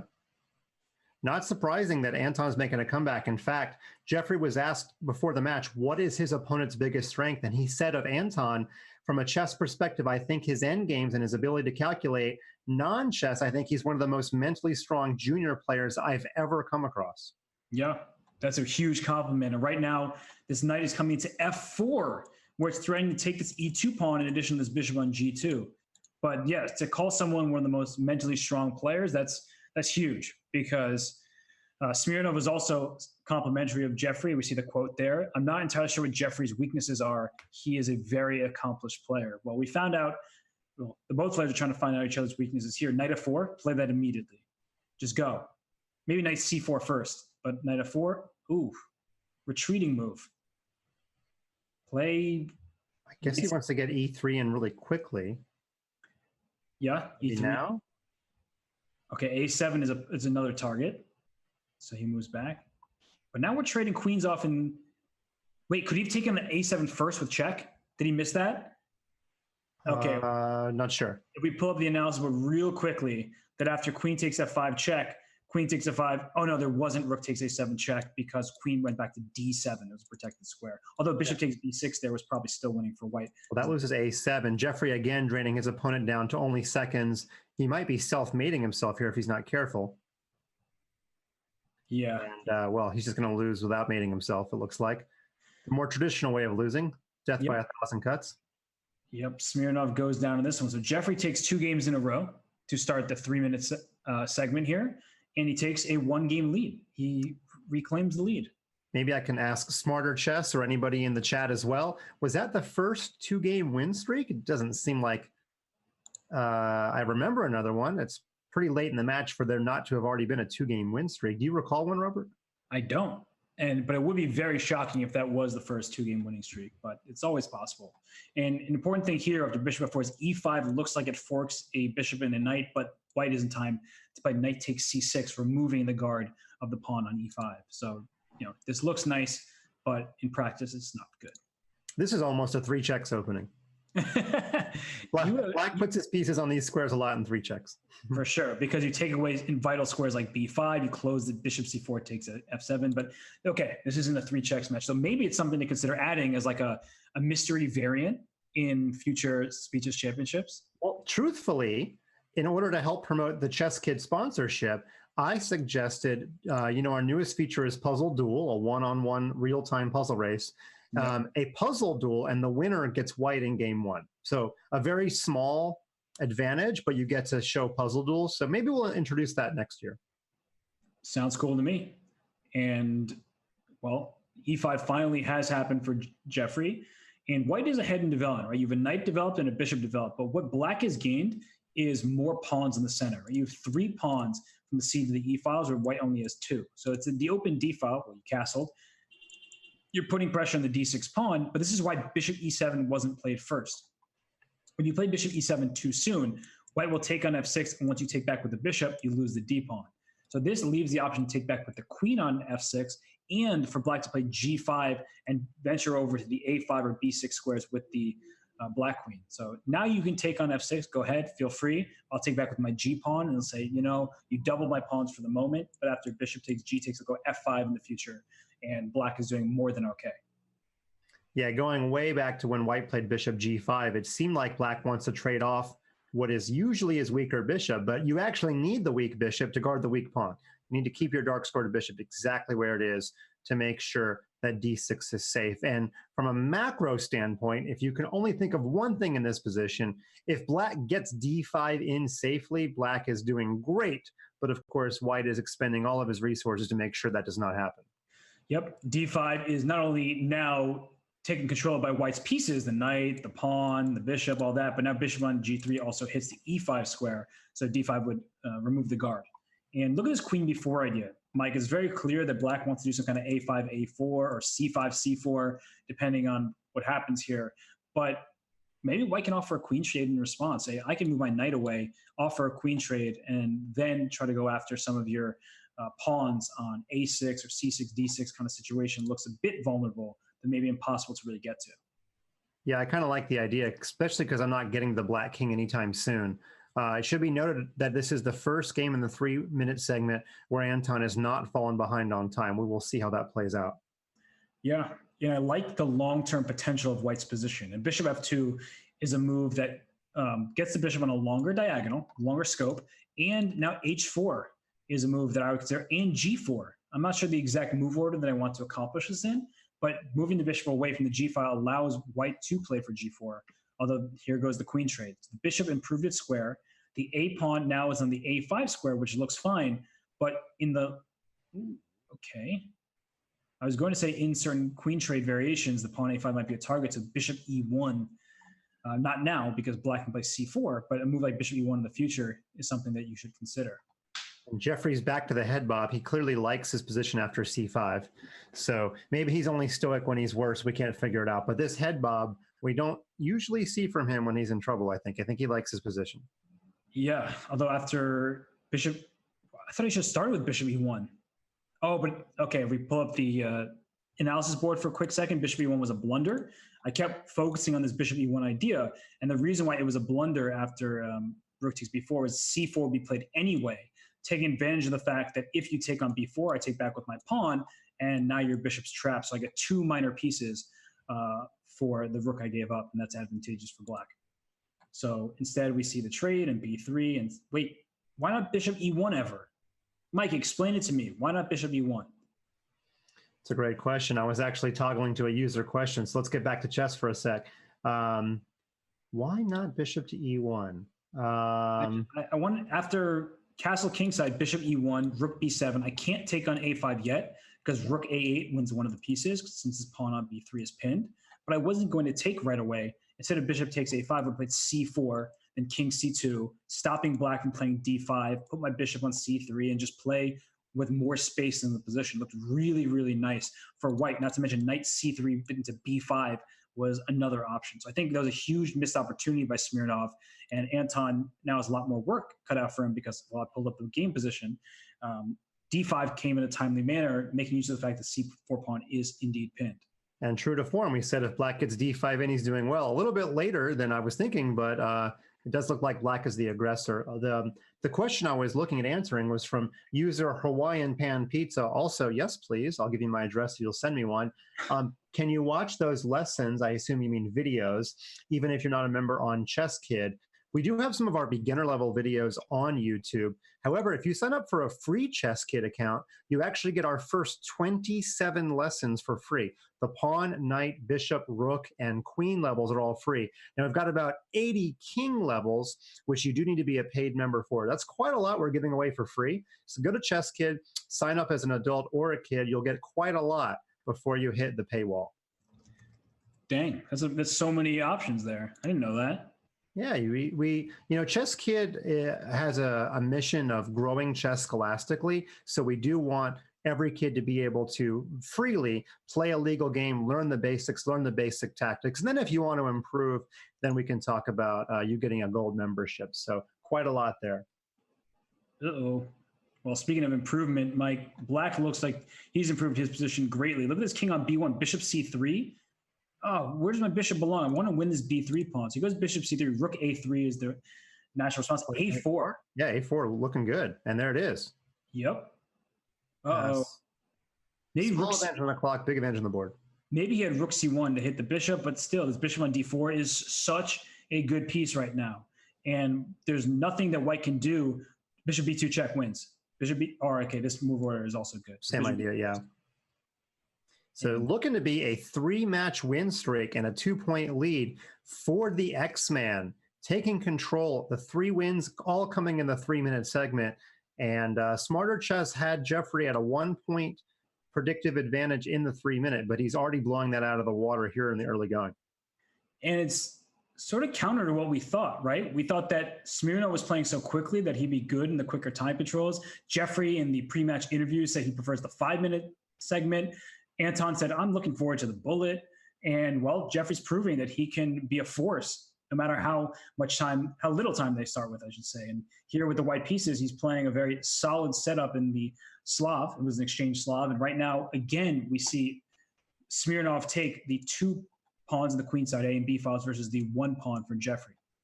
And because all iterations of the Slav need a moment of levity, my producer has sent me this nugget. I think he's been sitting on this one. It is now noon in Australia, and one anagram for Anton Smirnov is noon varmints. Of course. So there you go. I award you no points, and may God have mercy on your soul. What a movie reference. No, I'm usually the anagram guy, so it's very funny. I think Aaron has taken over that role, so thank you. That was good. Now, I've got a real question from somebody with a completely unpronounceable username. It looks like you're from Estonia with that name. Could I do a quick explanation of the video cartoon lesson content available and what you get for getting a membership? Yes, well, what you do is you watch a video, which is animated with sound effects, kind of like that one we showed you there that we did of Smirnov's best game. Then you answer lesson questions based on what you saw. If you get a minimum percentage right, you're allowed to move on. So everything is structured very, very orderly. We've got 82 king level lessons. Some of them are very, very high end. Like, for example, King's 53 is exchange sacrifices, Robert. And we've got like Petrosian's games in there. So pretty advanced stuff. Now, if you're a gold member, you get access to all the videos, all the lessons, all 50,000 puzzles, which is basically the same database as Chess.com's puzzles. As many puzzle duels as you want. You can play all the levels of computer. You do get quite a lot. There's also an explanation on Chess Kid about the full advantage of a gold membership. And if you run a chess club or you want to start a chess club, you can actually buy the gold memberships in bulk if you want to. We give some really, really great bulk pricing there. So there's quite a lot. If you have any questions about anything I just said, you can email schools@chesskid.com, which I'm sure one of my staff members will put in the chat. Schools@chesskid.com, and we will sort out all the great questions you've got. So there you go, Robert. Robert, you cut your teeth on Chess Kid, right? That's how you got your start. Yeah, my start in 2015, exactly. Right. I was a late starter there. You had one of the best chess coaches in the business, Miron Scher. You should be lucky. He's a national treasure, really. I mean, he's an international treasure. Don't sell him short. It's true. But look at Smirnov here taking over the C file. I think something's gone really wrong for Jeffrey. I see Hikaru in the chat saying, wait, what? Firstly, I am Rosen goes, chess, wait, nope. Where's his name? Mike Klein is an anagram of me like ink, and Robert Hess is an anagram of beer shorts. I think yours is better. Yeah, mine is definitely better, and that sounds like a great documentary, and it could win Best Short. So let's over now, Eric, you do you. What are you an anagram of? He'll figure it out. He'll type something in make there. him do it. But right now, this knight on d3 is a menace because rook can come to c2, and the rook can't even go to d1 because I'll have knight b2 ideas with my rook down here. So black is really just doing excellently here. I'm worried for Jeffrey. Look at the clock situation, down under a minute, and this is not happy here. That's a good sign that Jeffrey agrees with your analysis, because left to his own devices, we can see in the 3 minute, he does not want to get behind on time. But here he's been struggling to find a way to stay in the game. And that is indicative of, well, that is really evidenced by the clock times. Yeah, rook c3, rook f to c8. Okay, he went e4 punching out, trying to do something. I like it. But unfortunately for him, he gives away the b pawn. The rook comes to d8. And then I can probably just corral that pawn in the near future, but maybe not. Maybe knight b4 allows your rook to d2 to protect. So actually, I do like what Jeffrey did. His pawn on g4 stops black from playing f5 to kick this knight out. Right.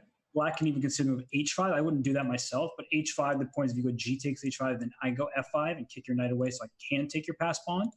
But there must be something a little more concrete. So rook b4, then f3 was played. So and Robert, you've done a great job this match showing the practical nature of chess. You know, especially in a blitz game, how to give yourself some chances. On Chess Kid, one of our most popular videos is called What to Do When You're Losing. Robert, I should have had you record that video because you obviously have a good eye for this. I don't mean to suggest that you lose a lot of games, Robert. It's okay. You can say it to the people. They know. You give yourself a puncher's chance to get out of it. Yeah, and Jeffrey's been doing just that. And yeah, that sounds like a actually great resource. I think, honestly, many title players don't really have access to in general because they get in bad positions. I know I work with my students on that. I'm saying the more you prolong the game, the more you give your opponent a chance to slip up. And here we already see that black's pawns are no longer connected on the queen side. There was a B and an A pawn. Now that's a C and an A pawn, which means that white can just keep poking and prodding at those pawns. And oftentimes in rook endgames, one pawn is not enough. Here, I'm not going to say that. I think that there's still great winning chances for Smirnov, but how is he even going to protect his C5 pawn? If he goes rook to b5, well, then the a pawn would be more vulnerable. He goes c4, and that means rook to d4 is certainly an option here. I guess black will play a3 as a response, but you're getting dangerously close to drawish territory if you are Smirnov. You had a great position, great winning chances, and looks like they might be dwindling. You think rook d4 is going to happen here? Is that the path to equality? I think rook d4 is kind of a must at some point, but like a3, exactly. That way when you take on c4, you're not also gaining my a pawn. And that's a very important move. Now rook a4, you're in time to protect it, so do it. Get your rook behind a pass pawn, at king e7, and then after king e7, there's rook e2 check, which is what Jeffrey's relying on to force the king back. So rook a7 is a possibility, but if we get the analysis board up, the problem with rook a7 is rook takes c4, rook takes d7, rook to c3, and down goes a3. So that can be a big problem. Yeah, that's why the king went back to e1, showing Robert's line. He has to be able to keep the e2 square available for the exact check that he played. So very, very perspicacious insight of why the king went to e1 there. But watch this black king go up, king g5, king h4, king g3, and then go after the pawn on d7. That looks like a potentially very winning endgame. Well, can you play pawn g3 to keep the king out? Oh, he trades this way, and oh, look at that. He's going to put his rook on a7.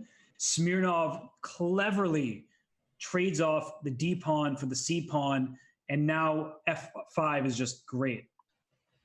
Yeah. Okay. So it wasn't just the transition to this ending; it was to get the rook behind the passed pawn, just like he's done. Yep. Now it's Zugzwang, because if you move the king comes to G4. If you move the rook, I go A2. A nice victory for Smirnov.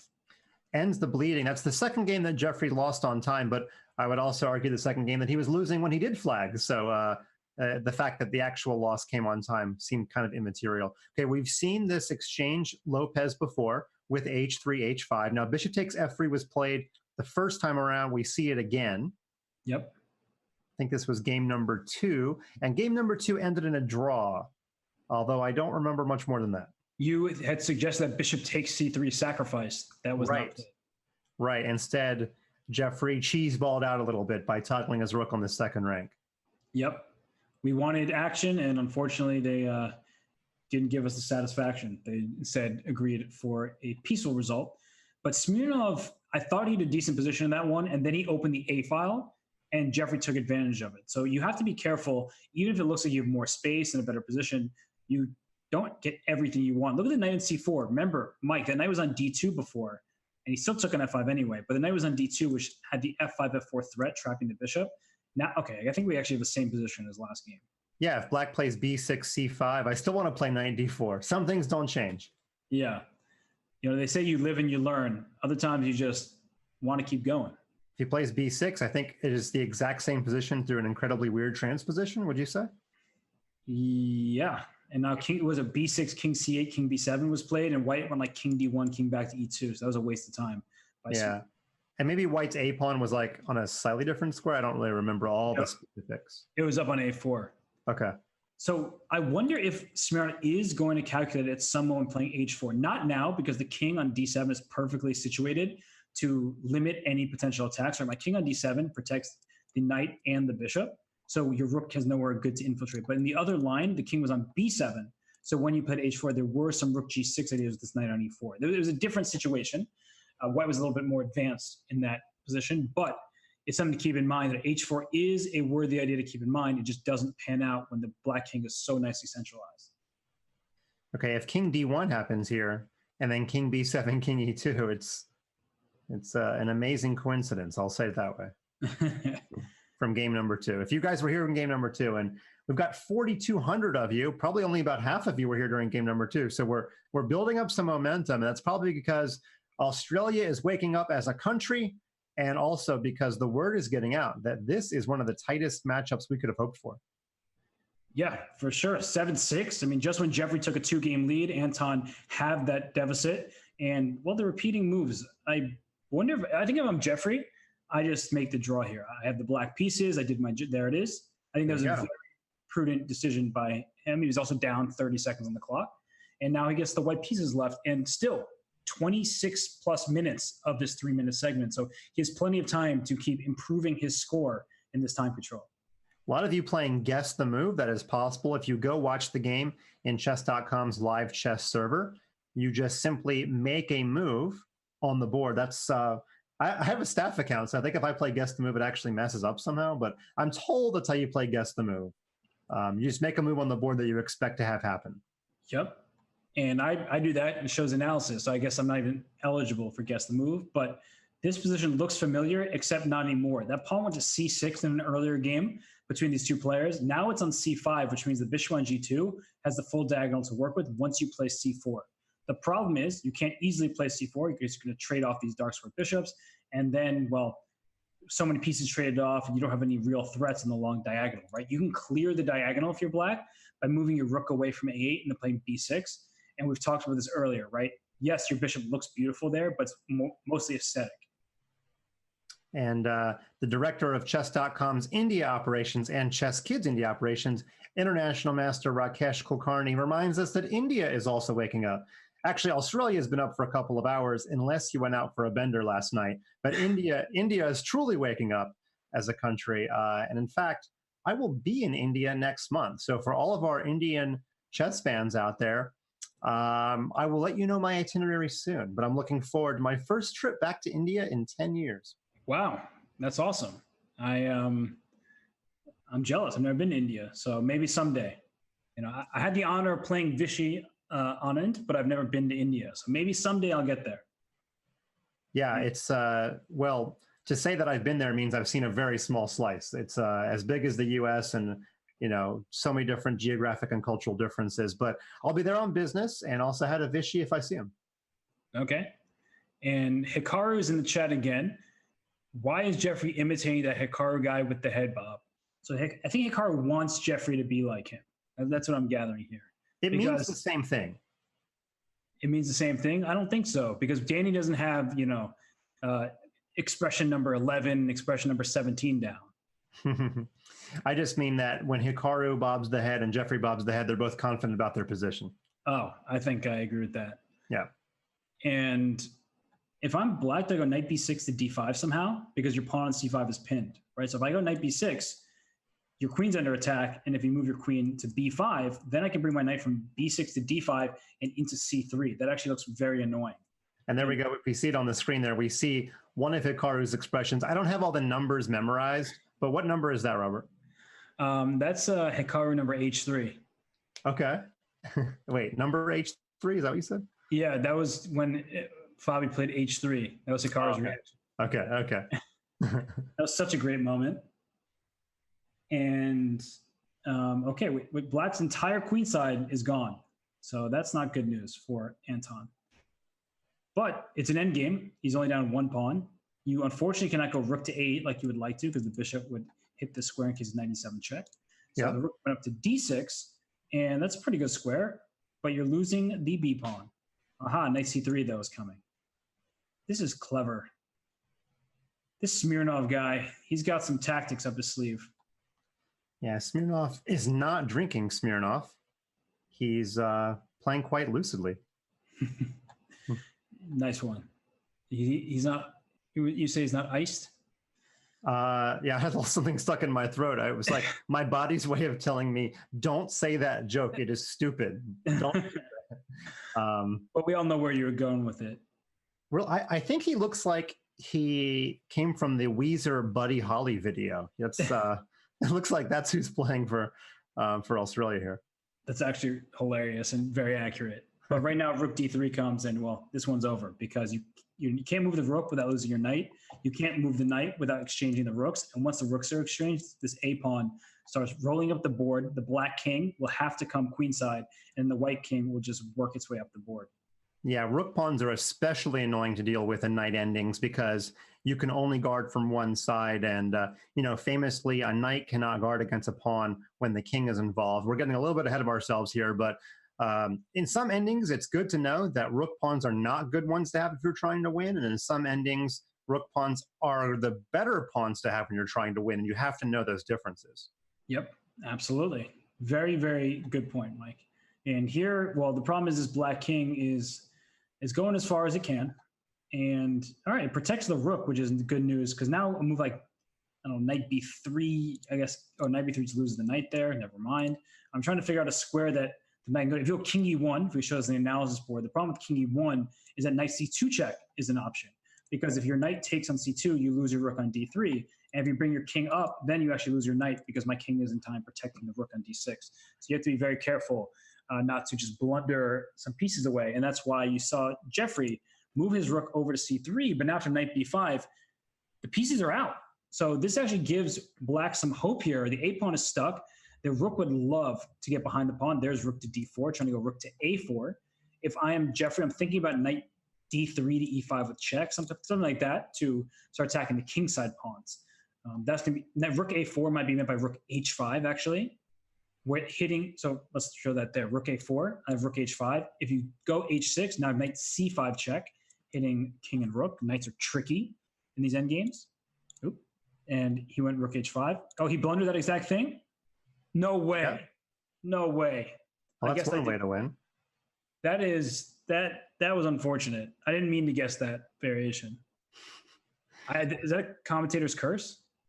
Could be. Jeffrey actually shook his head in a I'm sorry I had to win that way type of thing. Yeah, I probably felt like I was winning in many ways earlier, and it's sad that it came down to that.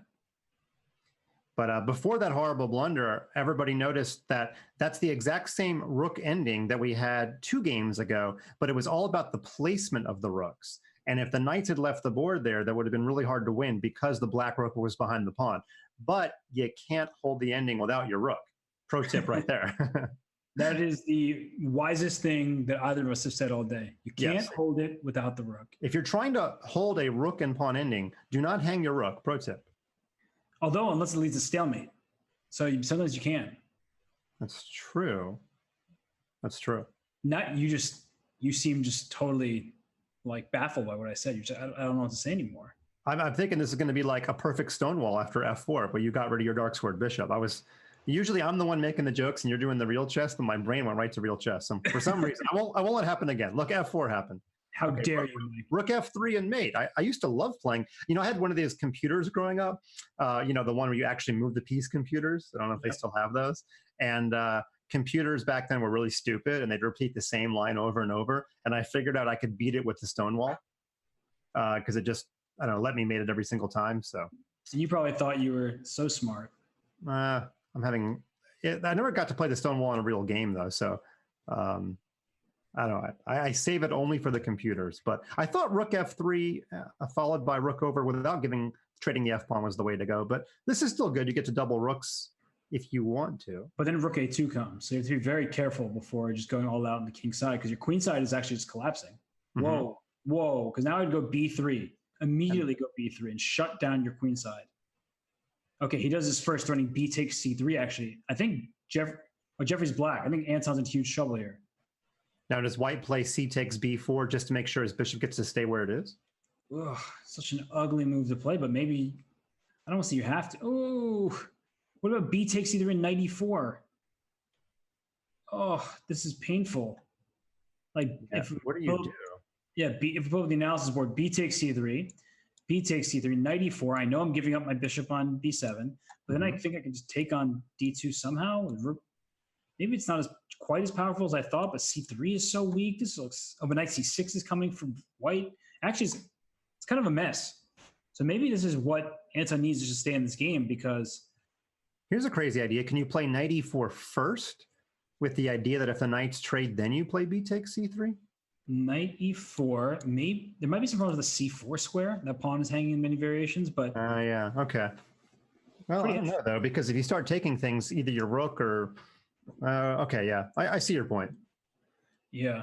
No, I mean, you're right, though. That's definitely an interesting thought here. And he went backwards. He's going after the e5 pawn that just landed on the board. And, well, the rook on f3 is in misplaced. You'd like to have your knight there, wouldn't you? And there are also some ideas where black could play d4. I wouldn't do that, but the rook on f3 would be hanging. So it would be a rook for a bishop and pawn. But that's why bishop e2, knight e... What? What's happening here? Isn't black just up a pawn with beautiful pieces? Looks that way. And while you're pondering that, I'll remind the chat, the question of the day: should Armageddon games like those in Norway be played online to avoid the chaos of a physical time scramble? And you can tweet your response to that with hashtag #SpeedChess. Armageddon games like those in Norway. I've enjoyed Norway. Well, Magnus has put all the drama to bed, but from an individual round by round standpoint, it's been quite interesting to watch. I think for a first iteration, it's been, I think, a success. I agree. It was a lot of fun, honestly. The players seemed to find it quite hectic, honestly, because it was such a mess in many of the games, but the chaos was fun for the spectators. And here, what's the pawn count? Black is at the upper pawn after rook takes b2. And now b4 is hanging. So can you just grab it, or is there some problem along the e file? I think you can just grab b4. Yeah, with the rook on e1 not being guarded, though, I wonder if black is looking for tricks on the e file. I don't know that any are there, but that's probably why Jeffrey's going to burn just a little bit of time. Oh, that's a good point. So if you play, so when knight d3, oh, g2 is hanging. Oof. Oh, he didn't even consider taking on g2 first. Can we go to the analysis board? Rook takes g2 check, king h1, then rook to e2. Bishop takes e4, rook takes e1, something like this. Bishop g2, I guess, saved the day for the moment, but you have so many pawns that it's probably still good for black. But rook b8 takes b4. Yeah, that's winning for black for sure. but instead he goes for this is nice. Bishop G2, because then you trade rooks and play D2, and famously, you can't guard both promotion squares. Ooh, that's unpleasant. Nice. Jeffrey's he's on his tactical grind right now. Knight takes G2, as you were saying. Let's show that. Would have been met by rook E1, knight E1, and knight's worst enemy is a pawn attacking it. Yeah, and Anton's answer when we asked him what his opponent's biggest strength was, he said, and I quote, "I think that Jeffery is very strong tactically," and there we go. Which is funny because Jeffrey said that he's weak in tactical variations and better positional chess. So they can agree to disagree. I mean, honestly, when you're, what is Jeffrey, 2670 FIDE or 2650? What is it these days? 2684. 2684. You're not going to be bad tactically, right? I mean, I guess it's a relative statement, right? Yeah, I don't actually know which of these two players has a higher puzzle rush score. We'll have to look into that. Maybe one of our producers can check both of their accounts. But Jeffrey wins another one. That means he's got a 3-point lead, which means he's +4 in the 3-minute segment. I think Anton has only won one game, which means Jeffrey's won 5. So 5 wins, 1 loss, 1 draw. Pretty dominating performance so far, but the bullet is the one that Jeffrey was worried about. So he wants to build up a little bit of a cushion just in case things go south. For sure. And we just see the little ticker there saying Jeffrey's puzzle rush high is 63. Smirnov's high is 50. 63. Look at him go. And now, that could mean that he's a better tactician, but it could also mean he just put in more time. Because as we've seen, when you do a lot of puzzle rushes, you get good at memorizing some of the database. So you have to look at number of attempts to really see if he's that much better of a tactician. Very true. That's very important, right? It's not just the box score stats we're after. You know how I feel about that. You see me throwing shade on a 63 when I struggle to get half that many. That's not what I meant. I just mean, it may not mean that he's actually, 20% faster or whatever it is. Oh, I'm totally with you. No, I'm there with you. I wasn't joking about the box score stats. I mean, that's just, you got to look at all the numbers here. Advanced analytics. So the XFIP, right? Yep. Look at you getting me to agree with you about baseball. Oh.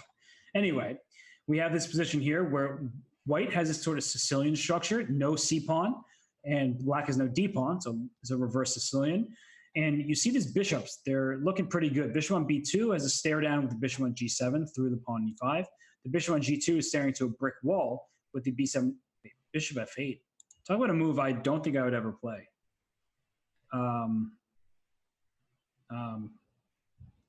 Mike? Mm-hmm. I don't get it. Yeah, why is the bishop leaving its most natural diagonal? Is that what you're saying? Maybe he just tricked him into allowing him to get his bishop on G7 and an isolated pawn.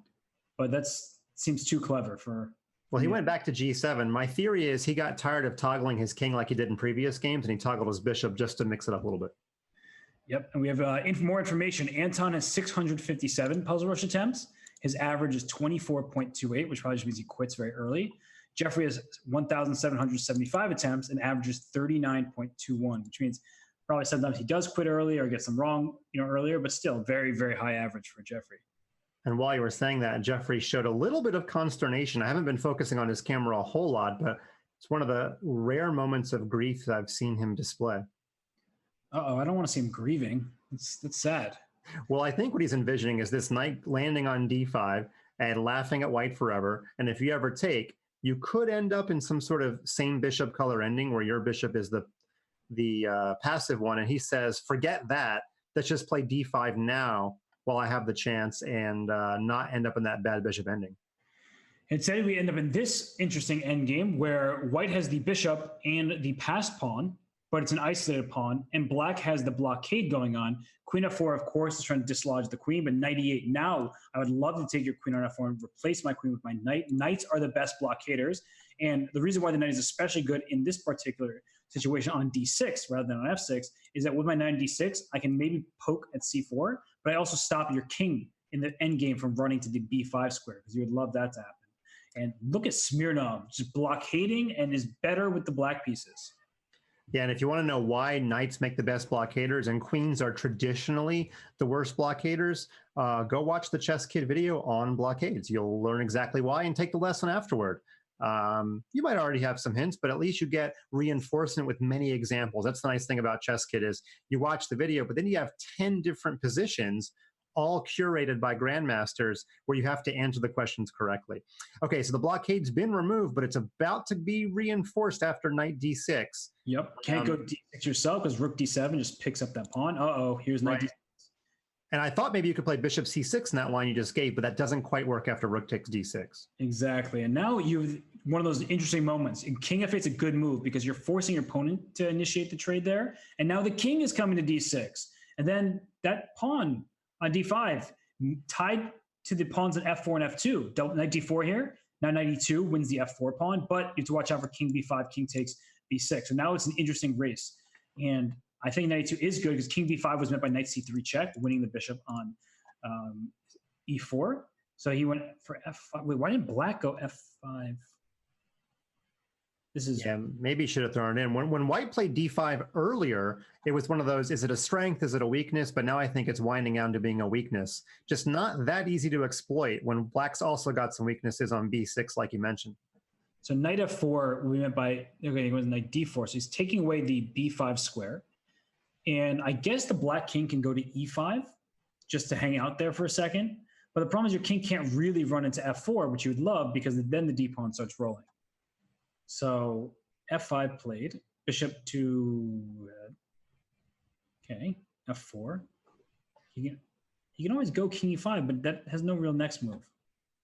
Oh, now f3. F3. F3, and white's running out of squares, and white does not want to move his king backward because then he loses the d5 pawn without the ability to invade. F3, I think, just wins because after F3, you have no moves except for H5, and I can just go king D6, king E5 until you lose your move. So it's like infinite zugzwang for, unfortunately, for white. There's F3, and that should be pretty decisive. Good example of domination. The knight dominates the bishop. And actually, normally I would say my stock and trade, go watch the video on domination. I don't know if we have a Chess Kid video specifically about domination. We have one on trapped pieces. This almost qualifies. So I'm just going to make myself a little note, Robert, while you're doing the broadcast. I just figured out my next Chess Kid topic. Well, there's a beautiful knight on d4. Win that d5 pawn. And the problem is white can't even take on f3 without losing b3, right? The bishop is needed to protect the b3 pawn, and this is a problem. So Hikaru says he needs to be more confident and not use as long on some of these obvious moves. I don't know if he's talking about Smirnov. Oh, it's Anton thinks too much.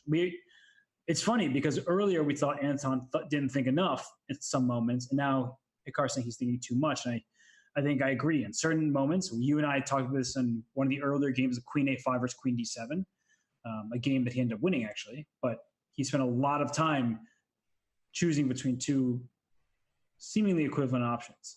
But okay, 3 seconds left for white here. So I haven't even looked at the clock. 2.11. Okay, we saw Jeffery flag earlier.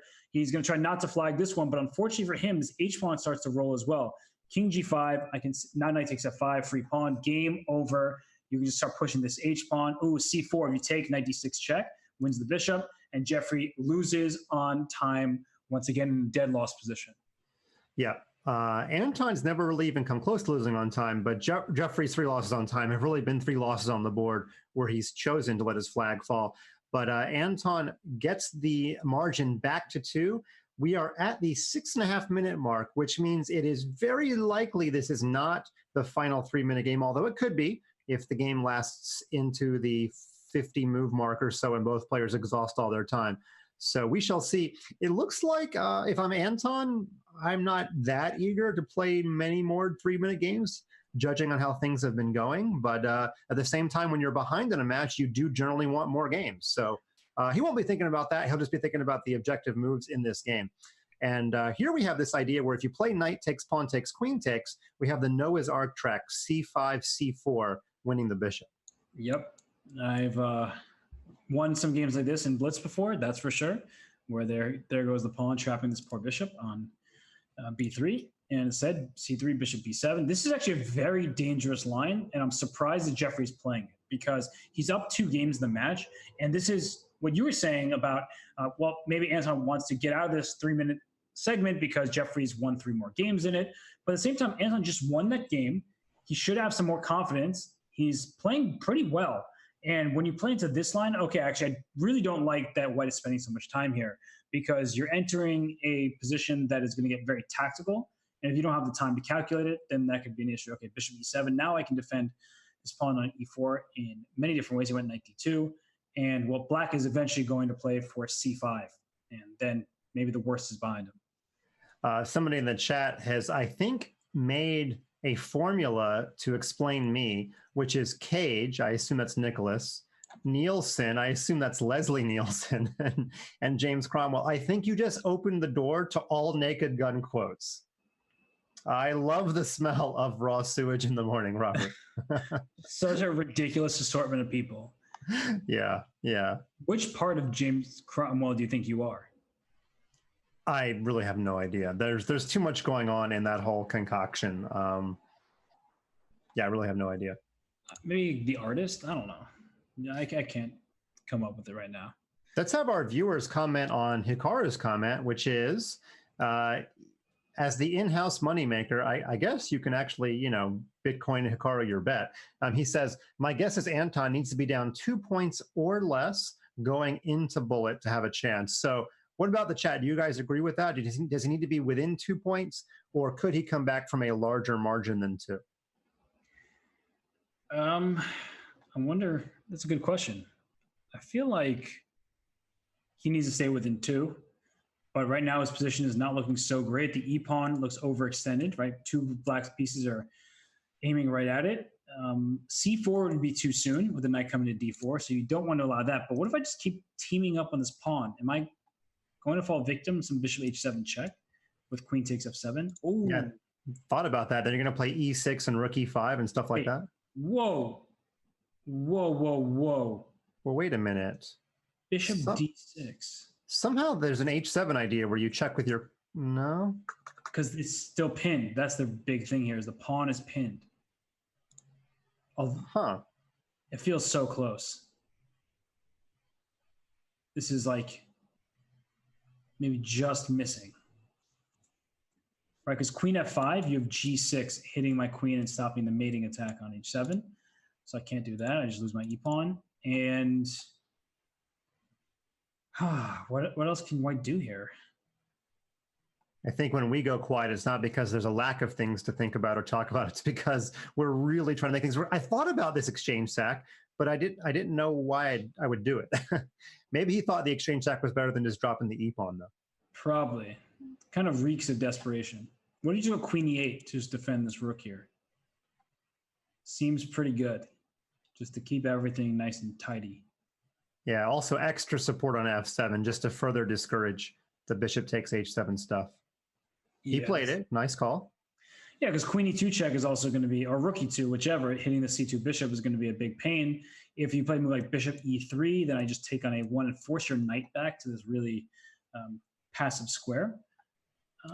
But still, white has some chances here because bishop d2, I like that better than bishop e3, just because it's a more passive square, but it also limits black's like d4 breaks with a tempo. So if this knight can get back from from a1 back to b3 into a5, there could be some problems. What's this? Checking the match clock, $1:45 to play. It feels like this one's going to end before then. There's too much opportunity for somebody to get mated, but we shall see if this is the final 3-minute match or not. So I wonder if just rook e8 is the move here. Can that just be, there it is. And, well, this bishop on c2 is actually defended, funnily enough, but this looks suspicious. This looks very suspicious. Though bishop takes f6 is a pretty big threat with d7 coming next. You have to spend a move with like bishop c8 there is played. And yeah, but this is not how you want to play an exchange down position where your exchanged piece is on a1. Right. This is not good. Not good at all. Ooh, there might have been a missed opportunity, which maybe I'll take. Just clamping down, laughing at the knight forever. Rook e1. Oh, and then bishop f5. So what? You give king f8 first. There it is, king f8. But now take on h7. Okay. They take on g2 maybe? Or the knight's getting out though. Yeah, the knight is coming to c2. And from c2, at least there's some hope to go to b4 and take d5 or something like that. It should be winning for black, but it's one of those positions where there's already a pass pawn on d6. His h pawn can be annoying in certain end games, right? If I get my knight into the game and move my bishop away and go h5, h6. Yeah, and don't play rook e6 there because bishop f5 was mean. I like g4. Give me that gf5. No, g5, then there's rook b1. Not quite. So there's knight, rook takes a2, traps it. Yeah. But now look at this. If you take the knight d7, you can't stop the pawn. That's hilarious. It's amazing how white's probably still going to lose, but he's putting in a fight with the knight sitting on a1 forever. Yep. Now c3 falls, then rook c1. Oh, but don't. Yeah, rook c1 wins. Okay, he goes this way. He's making his life more difficult, it feels like. And because this has gone on so long and the players have exhausted all their time, this is the final 3-minute match. So Jeffery will go into the bullet with the lead, and that lead will be 3 points. A dominating 3-minute segment from Jeffery. I believe he went into the 3-minute down a point. He ends the 3-minute up 3 points. And that puts himself in good position to assuage some of his concerns over the bullet section. Absolutely. He might be concerned, but we will have to wait and see because we're going to go on a quick break. We'll be back in a couple of minutes. And then the bullet portion, the final segment of this Junior Speed Chess Championship match will unfold. So see you soon, everybody. Most exciting 30 minutes in chess coming up.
At the 2013 Chicago Open, 12-year-old Jeffery Xiong did his best Lawrence Fishburne.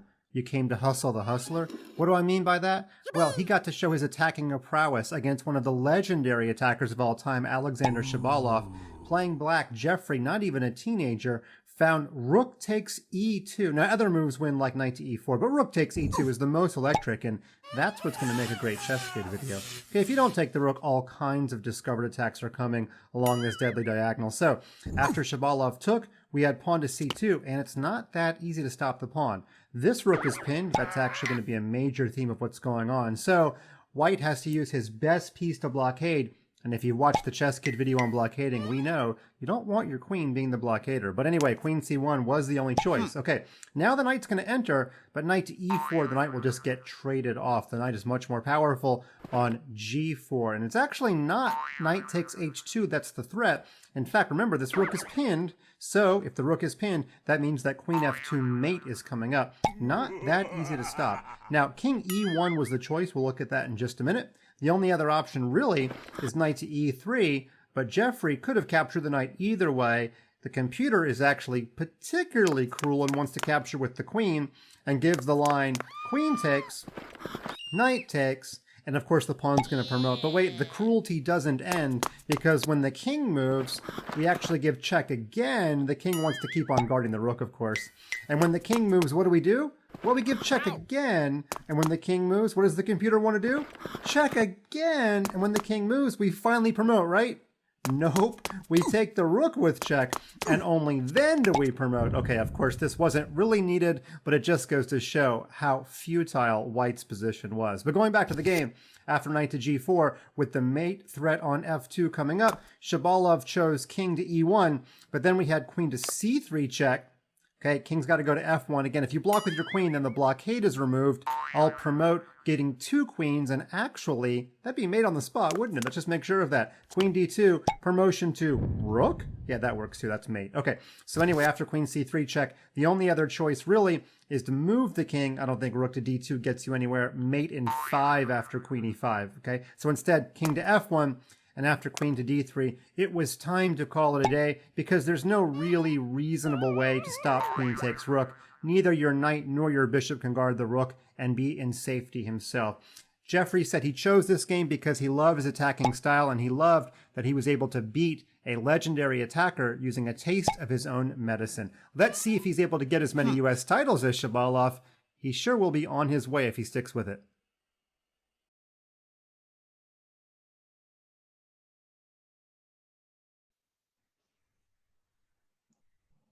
And welcome back to the latest installment of the Junior Speed Chess Championship match. I'm here with my co-host, Robert Hess. I am Mike Klein, Fun Master Mike for the Chess Kid videos. And you just saw a really funny one there, Jeffery Xiong's win in Chicago when he was even more of a junior than he is now.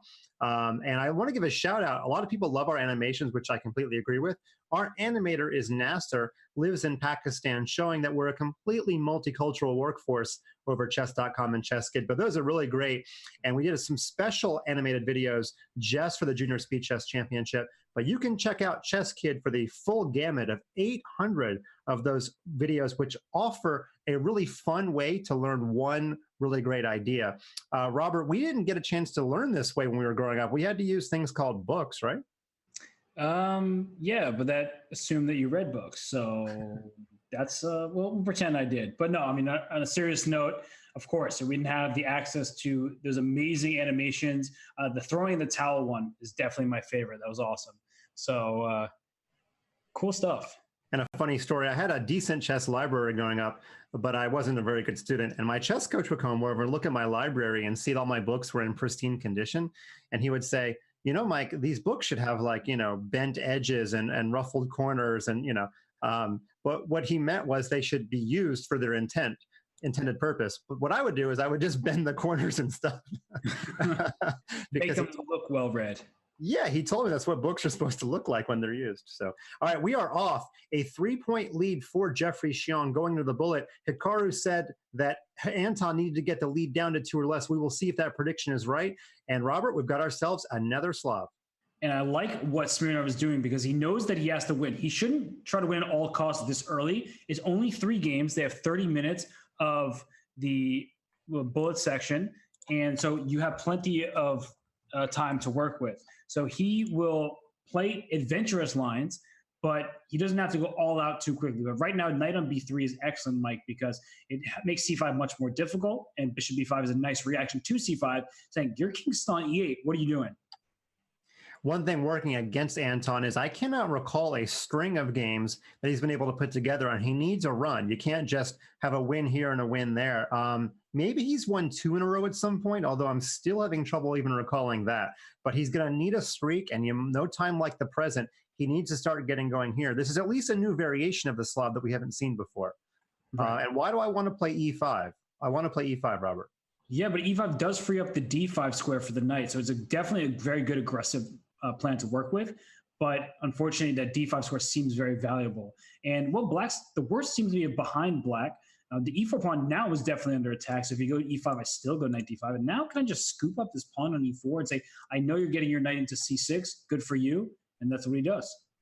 Yeah, I guess I wanted to play it at that opportune moment, because after e5, knight d5, bishop takes d7 was possible for that one moment, but anyway, we're way past that now. But he got his knight trap. He went the wrong knight to f6. He brought his e knight back. Instead, he brought his d knight in, which makes sense. But unfortunately, he's now down a piece. And this is just easily winning for white, because you can't even get a rook to c8 easily. Queen to d6 or queen to d7 means that the knight will come to e7 with a check. So there's queen c5, hoping for rook c8, because then knight e7 check just wins the game. Also attacking his a5 pawn. If you take a5, then I'll take e4. That's why I played e5 first. It's a good move to avoid giving up pawns unnecessarily. But poor Smirnov. And this was the big question mark for me. The one question I had before the match, the one big one, is who's going to be faster in the bullet? And Jeffery is not slower, I'll put it that way. Now, of course, it's easier to play when you're up at night, perhaps, but in any case, our small sample size shows that he is going to be just fine as far as speed. Isn't it funny, though? Sometimes when your position is so good, you play more slowly, like right now. Like Jeffrey's up a piece, and he has many different good moves, but he spent quite a deal of time trying to consider this situation, and sometimes being up material. Look at this move, rook a6. Your rook on c1 is undefended. If you play queen b3, I probably have queen b5, so rook b6, and now rook takes b2, and there's counterplay. And so that goes to show when you're up material, sometimes you play more slowly, and watch out for queen f2 or queen e2, threatening the mate. And okay, now queen to e2 is good. Queen g1, what a passive move. Yeah, seriously. Wait, c6 is not hanging quite yet because the queen on e4 seems to play. Oh, why not queen d5? Okay. Oh. Now Jeffrey slipped behind on time, although he finds the fork at the right moment. Oh. And that was enough for Anton. So now a 4-point lead. Jeffrey got ahead on time and got a winning position, then got low on time, but pulled it out in the end. Quite a roller coaster for the first game. Yeah, that was. And he's playing some weird stuff as black now. You would like this because you're a modern purists type of guy, and so am I, honestly. But I don't think it's necessary considering the score. And I did stay at Tiger Person's place in Sweden last summer. I'm contractually obligated to message him on Facebook right now and let him know that it looks like Jeffrey owes a $5 in the jar for playing the Tiger Modern. Is that how that works? Whenever you Actually, play. The funny thing is, like when Magnus plays the Tiger Modern or somebody famous, I've gotten Tiger himself to annotate the game for free because he's going to put it on his blog anyway. So I get free analysis for my news articles when the Tiger Modern is played. Yeah, well, this is not a very good kind of variation of it right now because black with bishop h4, done. Pinning this knight on e7, you go f6 or simply, well, there's a diagonal that opens up with your king there, so you can't even block my bishop that way. That would lose a pawn at the very least if I wasn't giving you a nice check. So just take up b5, move your queen away somewhere, anywhere. Yeah, b5 is thematic in this opening, although this is more desperate than thematic when he played b5 at the exact moment. Yeah, and he wanted him to take on b5, so you would have c6, forking the queen and the knight on b5 and d5. So that's why queen b3 was better. I would just take on e7.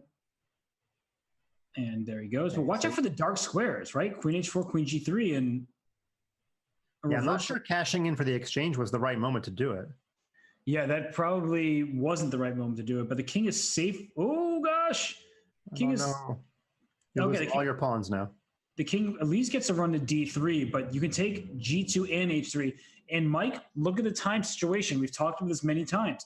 Anton is up on the clock, doing very well with respect to the time situation, but why is he playing so quickly in moments he doesn't have to? Bishop f4, actually, instead of b4, was probably a better move, pinning this rook. Here comes bishop f4. Why not bishop No, f4? he wants the pawns. I mean, and you could almost argue that the dark squares are more important than the rook for both players. You know, white cashed in for the rook, and I think he's regretting it. And now black is basically saying that I want to keep my bishop and try to mate you. Yeah. Also, when you said cashed in, I thought of Isaac Cashnin. So that was a weird moment. I don't know why. I haven't thought about that player in forever. But anyway, rook takes b4, threatening rook d4 check, threatening rook d4 check. Game over. To show you how well prepared, I've got a list of 5 Isaac cashed in fact. No, I don't. Another win for Jeffery, 2-0 in the bullet, up 5 total. And it is time for Anton to have some Vegemite and get going. 24 minutes left. He needs a win right here. Yeah, but it's already feeling like too little too late. 24 minutes left in the match, and he is down 5 points. That is too many. And he started off well in the 5-minute where Jeffery figured he was the favorite, but, well, he was wrong. And is that a hanging piece on c6? That's full tilt. Oh, I see. You know, even rook takes c6 was possible, funnily enough. Yeah, he just grabbed his head in utter disgust. Yeah, and that would not have happened earlier in the match, even in a fast time control. But when he's dropped the first 2 games, I think it's gotten to him mentally because they've actually played that exact same opening 3 or 4 times. Yep. And you're right. He's just on full tilt mode. And this line, I have a lot of experience playing the black side of this stuff. You get your knight cemented on d4. It's beautiful there. And then you play for f5 eventually. And knight b5 is a good response because you want black to take and get, so you can take with the c pawn. He doesn't do that. And okay, these double isolated pawns are actually very good. My bishop. Do you play d3 here? You have 1 chance to play it. I'm just curious. No, I usually don't. I actually like having my pawns like this. Well, he does it, but I like having my pawns on that in this situation because I think that they clog white's files, right? The pawn on d4 meant that there's no open file for black to work with. Here, queen f3 is an option to go for e5 to protect his rook here, right? Oh, you went bishop e2 to go queen d5. Also good. Here's queen d5 now. Yeah, and you always have c5 as a bailout. No matter which way he takes the rook, either acquires the b file or the d7 square. Okay, this also bails out. Just trade the rook. Yep, and now white's up a pawn. So this did not turn out well for Jeffery. He still has plenty of good chances to hold on in this game. I'm not saying otherwise, but yeah, isn't exactly what he wanted. So bishop f3, good. Queen takes d6 is certainly something to consider here. And the tactic I always messed up when I was a kid was queen e5, queen takes g3. And it's about to happen. I always hung that pawn when I was a kid. I can't even explain why. Yep, it's annoying. You think that, okay, there's no way a queen attacks a pawn that's protected with another pawn, but of course, sometimes things happen. And now the a3 is hanging with tempo. He's play queen d2, go h6, try to get a back rank mate, but black's the one picking up steam in the position. Yeah, we always say when opposite color bishops happen, whoever's the aggressor is basically attacking with an extra piece. And we see that black got his pawn back and got the better of the position all of a sudden. Yeah, this f2 pawn feels very weak. My arrow drawing skills is also quite weak there, but black is even in material. But rook e2, oh, then king f3. Okay, you get out alive there. But bishop d4, nice, just picking up the e5 pawn. Now black is up a pawn, and it's going to show here that the quality of pawns is important. The c pawn is going to do some good work to distract black's pieces. Oh, bishop d4, gosh, good move. So frustrating if you're white because you're going to have to grovel just to hold the draw, and it is going to cost so much time because black can play this forever and just drain that match clock down. In fact, it's 21 minutes now. I wouldn't be surprised if another minute and a half or even more went off the match clock before this one was called. Yep, and watch out for bishop e5 check coming as well. There's some funny checkmates. If you go king g3, bishop e5 check, king, oh, didn't happen. But if the king essentially ran to h3, there were some mating ideas for black. And here, well, black's up a pawn, and the c pawn is stopped in its tracks because of the bishop on e5 and the rook on c3, teaming up on that square. And what can you do if you're white? Okay, good for you. Your rook's on b7. My king, as always, can run to g5 to f4, and here it's coming anyway, voluntarily running up the board. Yeah, I heard in a previous JSCC match in this situation, the advice was for black to just resign. Sorry, for white to resign to get on with the match. But I actually don't agree with that. Even though you're trying to save time on the match clock, giving away another half point on the match. Yeah, I don't think. Oh, wow! I saw rook hanging. I was confused, but okay, it's a draw. Now, is Jeffery going to play around for many moves, knowing it's a draw, just to drain the match clock? It looks like the answer is yes. Yeah, so we have 50 moves of this coming up, guys. More than that. See, on move 60 was f4, so I expect this game to be drawn at move 120. Yep. Unless, well, he needs to choose some new squares for his bishop, maybe. All right, here we go with the king. And this is actual mat strategy. Now, the question is, at move 119, will he allow the minute that he's acquired on his clock to go away? Yep. Maybe he's counting the moves right now. I mean, this is what you do when you have a match lead. This is just proper strategy. Are you giving us a commercial? It's what you do. This is the underhand serve in tennis when your opponent's returning from 10 feet behind the baseline. It is a legal play, guys. Yep. Did I just give away my tennis strategy? I think I did. Well, you also just sound like a Geico commercial, so I'm not sure what's going on. I think I also failed to count 60 plus 50 as 110, not 120. But it's late in the evening where I'm thinking, I'm sure somebody probably put that in the chat, but somebody's have to clip that. Funmaster Mike is the world's leader of the biggest chess website and cannot add. It's funny that, people call this bad sportsmanship. I don't think so. It's just good gamesmanship. And I understand there's certain situations where that could be considered bad sportsmanship, but not here. I mean, there's still a lot of time left. And, what if Anton wins the next 3 games? Then all of a sudden you're like, well, I wish I'd spent all that time before, because there's still plenty of time for a comeback. And while we're waiting to see if this comeback will happen, we might as well mention the next match coming up. It's Parham Magsudlu versus Luca Moroni. That'll be a really fun match coming up on Monday. And that's an earlier match, and I will be covering it. So I don't know if am I covering it with you, Mike? I forget. But I don't think I've got that one. Okay. Well, maybe you got another one with me sometime. It is just wishful thinking, But yeah.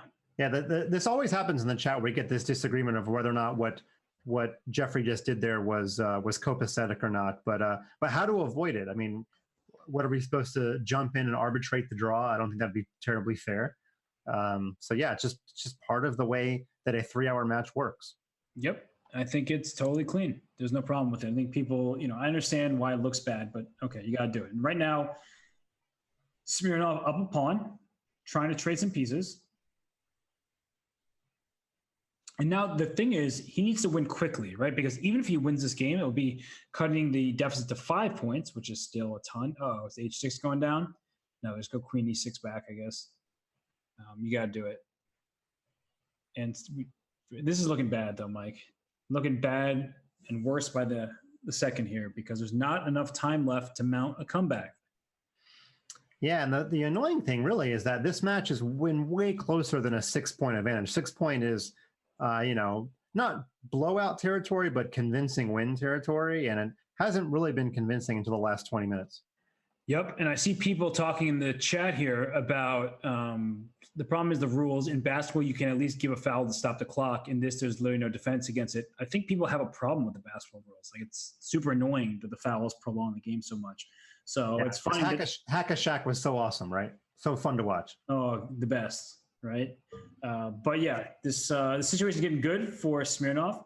He can go queen. Nope, can't go queen f6. That hangs the knight on e4. I was thinking of just trying to pile up pressure on the f2 pawn. But I like what he just did here. Okay, here goes c5. Now the queen can go to d4. The knight on h4 is just a bad piece. Queen d5 still keeps the knight on f5. Nice. Queen d4 is good. Knight e4 can come. Knight e4 now. There it is. But watch out, because they're queen d4. Oh, wait. I thought it was checkmate on g1, but the knight's on e4, not on e2. So not e4. Pro tip, the knight's not there.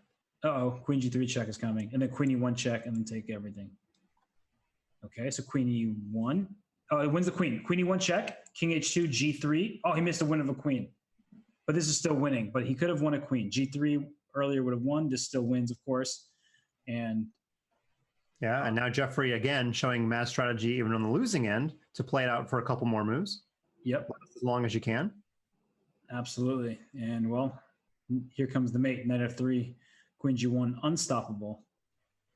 And we got a new game coming up. But while we have the new game, I want to go bring up the analysis board really quickly, because there's a beautiful tactic that was missed in this game. Back when it was queen takes g3, the forced win was queen e1 check, king h2, g3 check, king h3, queen h1 check. Your only square safe to save is king g4, and then you've knight f6 check, forking king and queen with a win. So that was, if they were eating their Puzzle Rush Wheaties, they would have spotted that right there. But unfortunately, for Jeffrey, he lost the game anyway. But it doesn't really matter, because well, Jeffrey's up by so many games. What's going on here? I was focusing on that last game, and yeah, I was mesmerized by your analysis too, and somehow a pawn got to B2. That was Anton's first win. Judging by the clock on the match with 14 and a half minutes left, it is still possible. He'll probably have to win out. Maybe he could afford one draw, but pretty much any loss, I think, is going to put Anton out of reach. Well, speaking of losses, Mike, this feels like that What happened one. to his queen? This is, yeah, how did this happen? There is that line against the Pyrrhic where you get your pawn to G7, where you get 3 pieces for the queen. That was that. That was not it. Okay, now, as we say in golf, I think he's dormy. I think he absolutely has to win out. I'm pulling the analysis board up just to figure out what happened. Okay. Oh, no. He's just so much on tilt that after this A5 movement, bishop f4, allowing A4 and then A3. Just removing the guard of this knight on C3. So after, you make a move like knight to D5 or knight to B5, A takes B2 still happens because after knight C7, I sacrifice my queen on C7 and get a new queen down A1. So that was not good for Anton. And we have a new game here. We've seen this opening many times. D5. You take on D5, there's bishop G4 check. So he went to, bishop takes B7, pawn hanging. But no, rook D8 check, counter move. Nice little trick in the position. If he had taken on B7, rook D8 check, then picking up the bishop on B7. So sneaky stuff. Also, when Jeffrey looks up, it looks like he's checking like what I'm doing. Just because he's right under me and he keeps staring up. And this looks like another ending that's going to take valuable time off the clock, whereas both players might just agree to a draw a little bit earlier in a normal setting. This one, White's got reasons to play this one out. Yep. Take all the pawns, put your rook on A7, you stop your enemy pawn, your pawns start rolling. Yeah, and Black probably felt compelled to give away all the pawns and go for the win because of what's going on in the match, but I feel like White's getting a whole lot of pawns by the time he sacrifices his rook. Yeah, there's the king can go down to B1 if you're Black, but like you said, in the meantime, White's going to keep pushing pawns and king will go up. So, yep. Probably throw in some checks and then put the rook back on the A file just to waste more time? Guess not. Okay. Now comes the big race. Wait, but now I feel like Black's winning. The king didn't have to venture very far, did it? No. So what if like Black gives a check, put the king on D5. And now, how do you do this though? This H and G pawns just rolling real fast. So what if you go rook H? I know, it's frustrating. It's like one of these moves. There's so many pawns. I thought king E6 was deep, yeah. It's funny how you don't push any of the pawns there. Oh gosh, yeah, rook E4, you can just go F5. There it goes. Rook takes G4. Wait a second. Rook H4. If F7, you have F7, Rook F4, and the H pawn goes pretty quickly. That's winning for Black. F7, Rook F4, King E7. I go King D5 first. You go E6, then I go H5. I wonder if White should not have played King E6 to shoulder the Black king. But maybe Black was winning anyway. I'm not terribly sure. Yeah, it's one of those really... This is a tune into Peter Dogger's news report in the morning moment. We'll let Peter figure it out. Yeah, this is a nice endgame. Ooh. Okay, there goes the H pawn. Yeah, E7, I always have King D7 to save it. What about E7? I go H4. E7, sorry, King D7, then King G6. No, I'm not in time to go F7. Doesn't matter. It's all for naught. Yeah, because I'll take your E7 pawn with my king. Yeah. All right, so going to have a win here, and I guess we'll play out the checkmate if you're Jeffrey. Make him do it. Anton will close the lead to 5 games, and with 10 minutes left on the clock, 10 minutes plus, there is that small chance. But again, he absolutely must win out. There's no doubt about it. And he needs to win 1 or 2 of those games in less than the maximum time. We'll put it that way. Yeah, and for those of you who are, being upset with how Jeffrey played, it's now a 4-game match, and there are 10 minutes left. That is very doable, right? If he keeps winning these games, that's bad news for Jeffrey and goes to show that Jeffrey was really smart to take up all the time he could. Yeah, in fact, Jeffrey should still try to make some of these games go over 2 minutes. So now we should say if the final game starts with at least 1 second left on the match clock, then it counts. So really, it's Jeffrey's not going to try to stall out the win, but he needs to get 4 games to last longer than 10 minutes, not 5 games. Oh, it's a 5-game match. My bad. I was looking at the score before, and I thought that it wasn't included. So I was thinking that it just become 15-11. I wasn't. Second straight game is black, where Jeffrey's A pawn has been an absolute terror. Although not quite the damage as in the previous game, but still pretty good to get that pawn to B2. Yep. Knight C5, clever. Knight D3, take B2 next, and well, Smirnov goes up a pawn. It looks like. And now knight d3 back, and then if you go knight g4, knight f4 traps your queen. So that'd be, oh wait, the h2's hanging. So go knight f3 first. But then here, now go, e4 forced? Wait, no, e4 is not forced, because if you go e4 yourself, I would knight f4. Wait, what's this? Oh, you can't sacrifice on f3, I guess, because it's not mate. Yeah, it's not mate yet. So what do you do if you're white though? Queen f1, that's a problem, because I trade and take on e4. So rook. You're getting close to doing it, and then you put your other rook on f8. So take once, take on h2, put your other rook on f8. What does white do? Rook Great takes question. Here it comes. Queen h2, king f1, rook f8. No, then your knight on g4 is hanging. Wait. Oh, it's not mate because your knight on d3 is hanging out. But now pawn takes e3. Ooh, he could have taken on e3 and block with knight f4. Yeah, that's a good point. That would have been, wait, rook h1. There's a bishop hanging on h6 here. Uh-oh, you're gonna have to sack the exchange and play. Oh, he found e3 though. Okay, now you give away the bishop for a whole bunch of queen side pawns. Mike, h6 is way out of the game. We've been waiting all night for this piece for pawn sacrifice. Finally happened. Finally. Man, it looks good for black. That's my first impression. Yeah, how many pawns is it? Too many. Going to be 4 and 2 misplaced white pieces. Well, he didn't play e5, d5 there to guard the pawn. Okay. So this rook doesn't come back through h1, and 3 pawns for the knight. This is tricky stuff. So just go rook h1. Okay, rook h4, knight e3. Yeah. And play f4 to kick that rook off, or wait for them to play d5, then go f4. That's probably pretty smart. Thing is, Smirnov's got to have it. This is not one of those liquidate your knight for those 3 pawns positions. F4 won the d5 pawns. They missed that opportunity. F4 still wins the F4. Please go f4. Not only that, but you're getting close to mating. Yep, that's my intention. Knight takes. Oh, I can't go knight takes d5. Super clever. So and just when white thought he could stop those pawns, they are not done. But knight e7, knight g8 checkmate is a threat too. Knight e7, just do it. Just don't think about it, just do it. Knight e7. Knight e... Oh. Yeah, the other problem is even if this wins, the collecting pawns method just takes so much longer. Yep. Could still play it, actually. Yeah, knight e7 was fun. Uh-oh, now the king side pawns fall. But now go knight f6 and then rook b7. Or rook b7 first. Yeah, it doesn't... it's a close race here. Rook takes g3, knight f6, g5, f5, threatening mate on h7 again. Then rook g1 check. I mean, this is getting close, but... I think in that line that you gave, I'll play g4. So f5, g4. So go f5, g4, knight e4. Okay. There goes the f pawn. Okay. Thank you. Check. Rook b6 check, and then take the pawn. And even if he loses the game, he's getting kind of what he wants here. A lot of time taken off the clock. Oh, Jeffrey wins the game now because rook g1's mate. And sad news bears.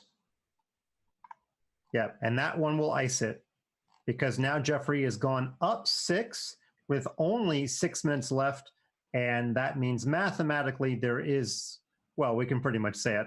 Nobody's going to get 4-move checkmated at this level.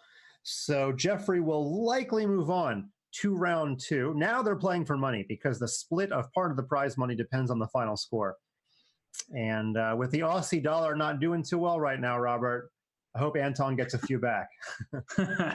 Absolutely. And we have to remind everybody that after the match, there will still be post-match interviews. We're going to hear the players' thoughts, see what they thought about the format, what they thought about the match itself, because it's been a really heated one. And at the beginning, it seemed like Smirnov was doing really well and might even be the favorite after his 5-4 lead in the 5 minutes segment. And then it was all Jeffrey since then. He won 6.5, 2.5, a demolition in the 3-minute segment. And then now he's up 3 games in the bullet. But the bullet has been influenced by the match score before the bullet even began, right? He was up so many games. You kind of put Smirnov in a tough spot, but he's been outplaying him nonetheless.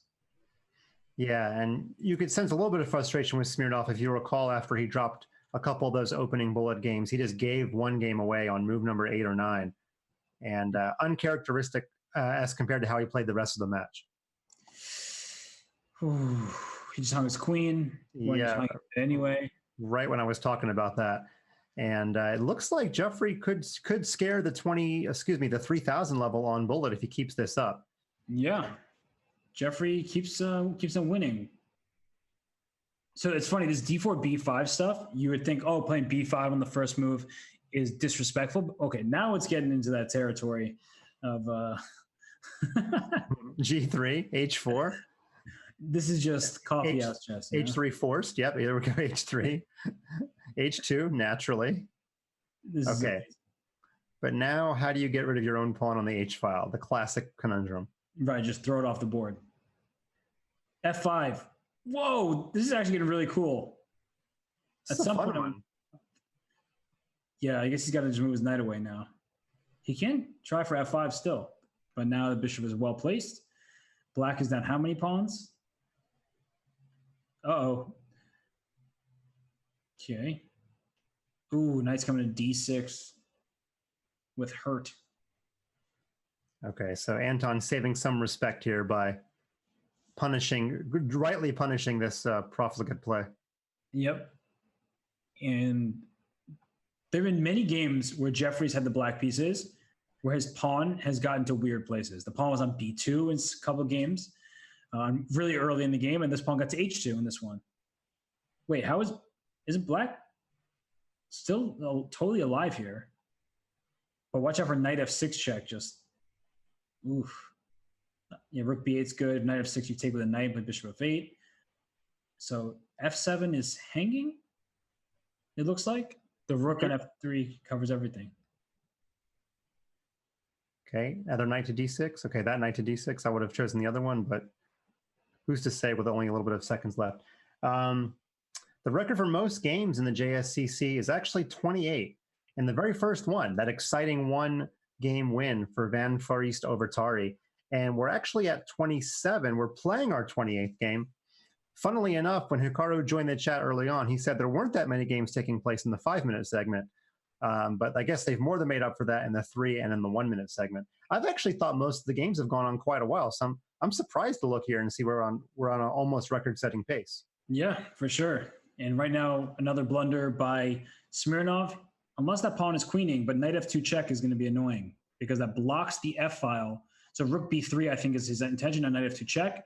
Nice. If you take on F2, I can even go rook D1 check first, then take on F2 check, then win your knight on D6. Black is actually winning this game. How does this keep happening?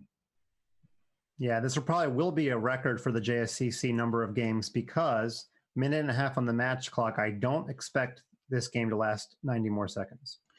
Nope, king E7 is just winning. You're up a knight. So somehow Jeffery wins this game as well. So there we go. An 8-point lead, and we're going to close it out with the orangutan. You can call it the Polish, whatever you want to call it. Would love me some pirogue right now. I thought we were going to see F4 instead of knight F3. That would have really been interesting. But this actually is a transposition to a real line, I think. This looks actually very familiar to me where black has mistakenly allowed like a kingside attack. So queen B3 here, just go after the D5 pawn. Okay, bishop E2 is also good. No, I mean, black's now castle queenside at some moment and just go for the full-on attack. We will have interviews with the players after the bullet is over, so stay tuned for that. We're definitely going to want to hear about some of the decision-making, especially how quickly the players have decided to move, why Jeffrey's greatest fears in the 1 minute did not come to fruition, and all that good stuff. Yep. His greatest fears in life were not appearing tonight, and well, he's about to mate down the H file. So rook takes G5, followed by queen to H7 mate, feels likely at this point. Match clock is down to 5 seconds, so short of a resignation here, this is the final game of the 6th match of the JSCC. Yep. interviews with the players coming up. And f6, so he had to give the knight to survive, although d5 is hanging.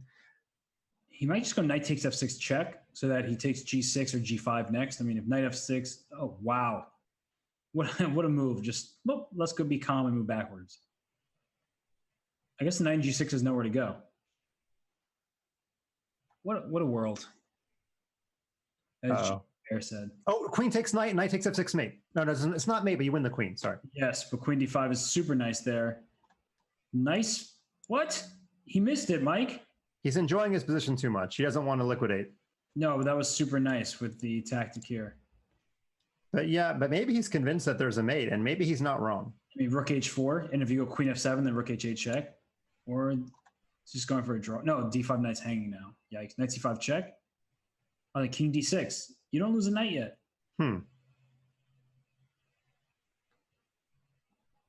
Okay, king d6 now. Knight f4 is a check. Okay, queen h2 came. Oh, there's a king on an... The king's going to get to a6. Be a hero. Wait, why didn't the king go to b5? That's what I'm saying. The king should have went to b5 to threaten king takes a4 over there. Okay, well now white is up one pawn and in a great position. This game has been one of the weirdest games I've ever seen in my life. They were really messing around for their final game here. Yeah. They're having a good time. Well, at least Jeffrey is. So it seems like all of our missed tactics have been queen moves. So queen takes d5 was missed here. Queen e2 was missed a long time ago. And queen b3, forking the king and the bishop in the 3-minute section was missed. Yeah, lots of missed opportunities. Remember we did a analysis of Cap's score a while back. And we decided that Magnus Carlsen was especially accurate with queen moves. So these players might benefit from, well, we could all benefit from studying Carlsen a little bit more. Totally agreed. And what's going on here? Is king f5 back? It's your only move. Or g6 was also possible, I guess. King back. Okay. King keeps running. Do stick around after this is over. We will interview both players and get their thoughts on the match.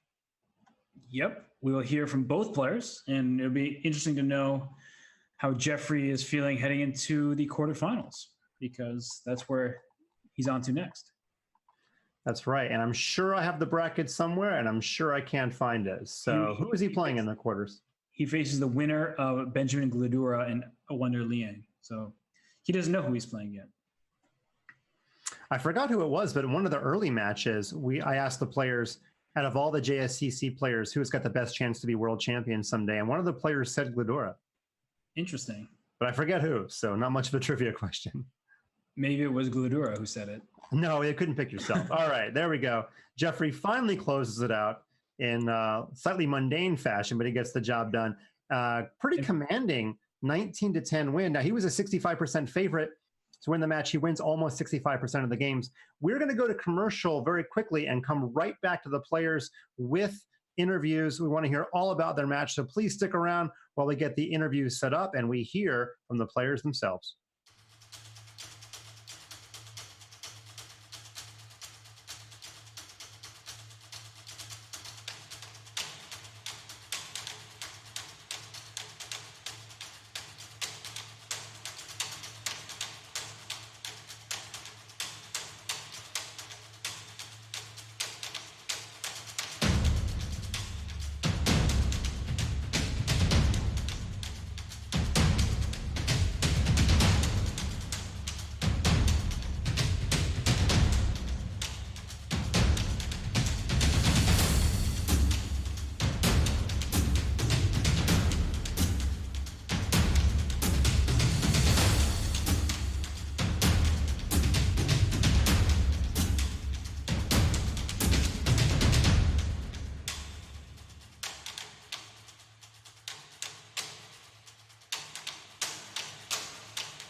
And we are back with the players here joining us after a fascinating battle between Jeffery Xiong and Anton Smirnov.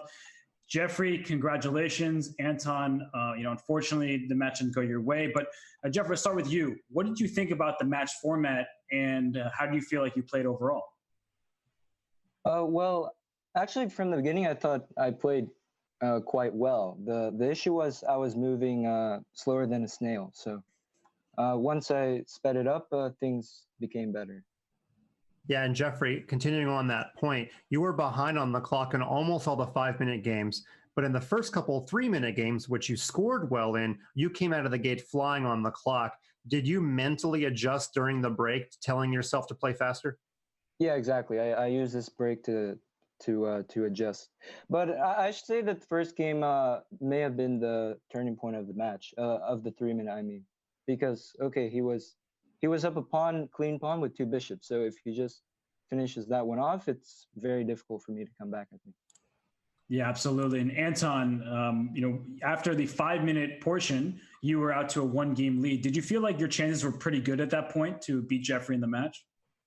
I thought my chances were like better than the start, but I still knew that Jeffery it was still a long way from like winning the match. So there was just one section, but I still needed to hold 2 other sections, which was 3-minute and 1-minute, and it turned out that I didn't hold very well. And before the match, Jeffery said he was most worried about the bullet. Anton, you said you were most looking forward to the bullet, but you were right. You did say it would decide the match, and that's where Jeffery pulled away. What went wrong for you in the bullet portion? I think I was playing too fast. I kind of, for some reason, I didn't really adjust very well to the bullet section, but Jeffery played quite well. So, kudos for him. Yeah, I'd like to actually hear from. You go ahead, Mike. Nope, you go ahead. I'd like to hear from both players about time of day, because this can be a very fickle subject. Jeffery, you were playing in the evening, past when a normal round robin tournament would begin, and Anton, you were probably playing well before a normal tournament would begin. So, what did you each think about the time of day? Should I go or? Yeah, go ahead. Well, for me, basically any time worked except the morning. So okay. I don't really mind. Afternoon or evening, both perfect for me. And Anton? I think morning was fine for me because I go to school, so I'm kind of used to having to work in the morning. So I think that was fine. Yeah, and it seemed like, the early morning start for you was working out well in that 5-minute portion. And some chess-related questions. Is there anything you would have done differently, Anton, if you were to restart this match? Is there anything you feel like you could have changed with maybe an opening or something like that would have helped your chances? Maybe I should have played looked at a few more openings, because I kind of was a bit limited in the variations I played. Speaking to a specific moment we had a question about, in the very first time that Jeffery played the Alekhine, after knight takes c4, we were wondering about queen e2 check, queen e7, knight d5. How much did you look at that line? Because it didn't look like you spent that much time on the move. To be honest, I missed that idea. Okay. But Jeffery, it looked like you might have spotted it, because you kind of shook your head after knight takes c4. No, I actually didn't spot it. I completely blundered that as well. I didn't spot it. I mean, I was just shaking my head regardless of the position, to be honest, was what I was doing.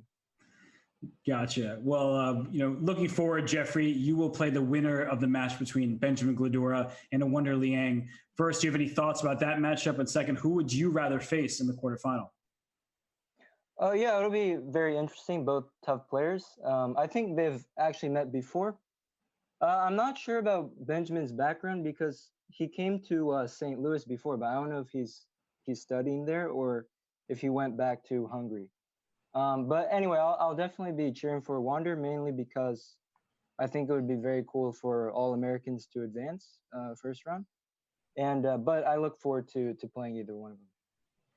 Jeffery, before the event, we asked what your hardest plateau to ascend was, and you said 2,700 because you're not yet there. So of course that does make sense. If you get there, you would be the 6th. Do I have that right? 6th US GM above 2,700? I'm not sure. Wait, 6 or 7? I'm not sure. Well, whatever the number is, would that? How frustrating would it be to get 2,700 and maybe not even make the Olympiad team? I mean, what is it? Is it a good thing to play in America, or is it sometimes frustrating that there's so many people ahead of you? No. It's a great thing to play in America. To get a chance to go to the U.S. Championship and face 4 or 5 2,700s, that's just remarkable. Couldn't ask for more. Yeah, and well, speaking of next events, before we let you two sign off, what's the next event for you, Anton and Jeffrey? I've got like a local tournament that's going to be held in Adelaide, so I'll play that in like I think July. So. Okay, and Jeffrey, what about you? I think in 2 days I'll be flying to St. Louis for the Summer Classic. Oh yeah, there's Jan-Christoph Duda, Sam Shanklin, so pretty easy opposition there. So hopefully you got your warm up here from Smirnov, Mr. Smirnov here, Grandmaster Anton Smirnov from Australia. But we wish you both luck, and thank you both for playing such enjoyable chess. It really was a fun match for us. Thanks. Hey, thank you. That was a lot of fun. Thanks to the more than 4,000 viewers on Twitch and Chess.com for following along the action. If you like the JSCC, and who doesn't, come back on Monday, June 17th at 9 a.m. Pacific time for Magsaladou Moroni. And that is the only time I'm going to say his name, but we all know he's one of the fantastic young Iranian players. Robert, are you covering that match? I am covering that match, so I will be doing the commentary for Parham Maksudlu and Luca Moroni. I think it might even be Luca Moroni Jr., but I'm not positive about that. But either way, that will be a fantastic match. Please don't miss it. It will be Monday, June 17th, 9 a.m. Pacific. So another phone. Mike, it was great having the call with you tonight. I know it's late for both of us, but it really was a pleasure, and I'm grateful for the opportunity. This was fun, and make sure you research whether or not you got the right Moroni, or else it will be phony Moroni. And I think with that, it is time to definitely sign off. Thanks again to all of the Chess.com and Twitch viewers out there. This is a lot of fun, and we're just getting started with the JSCC. We are going to be rating Harlem Night right now, so stick around for some more exciting streaming on all of our streaming channels. Robert Hess, it's been a pleasure. Thanks, Mike.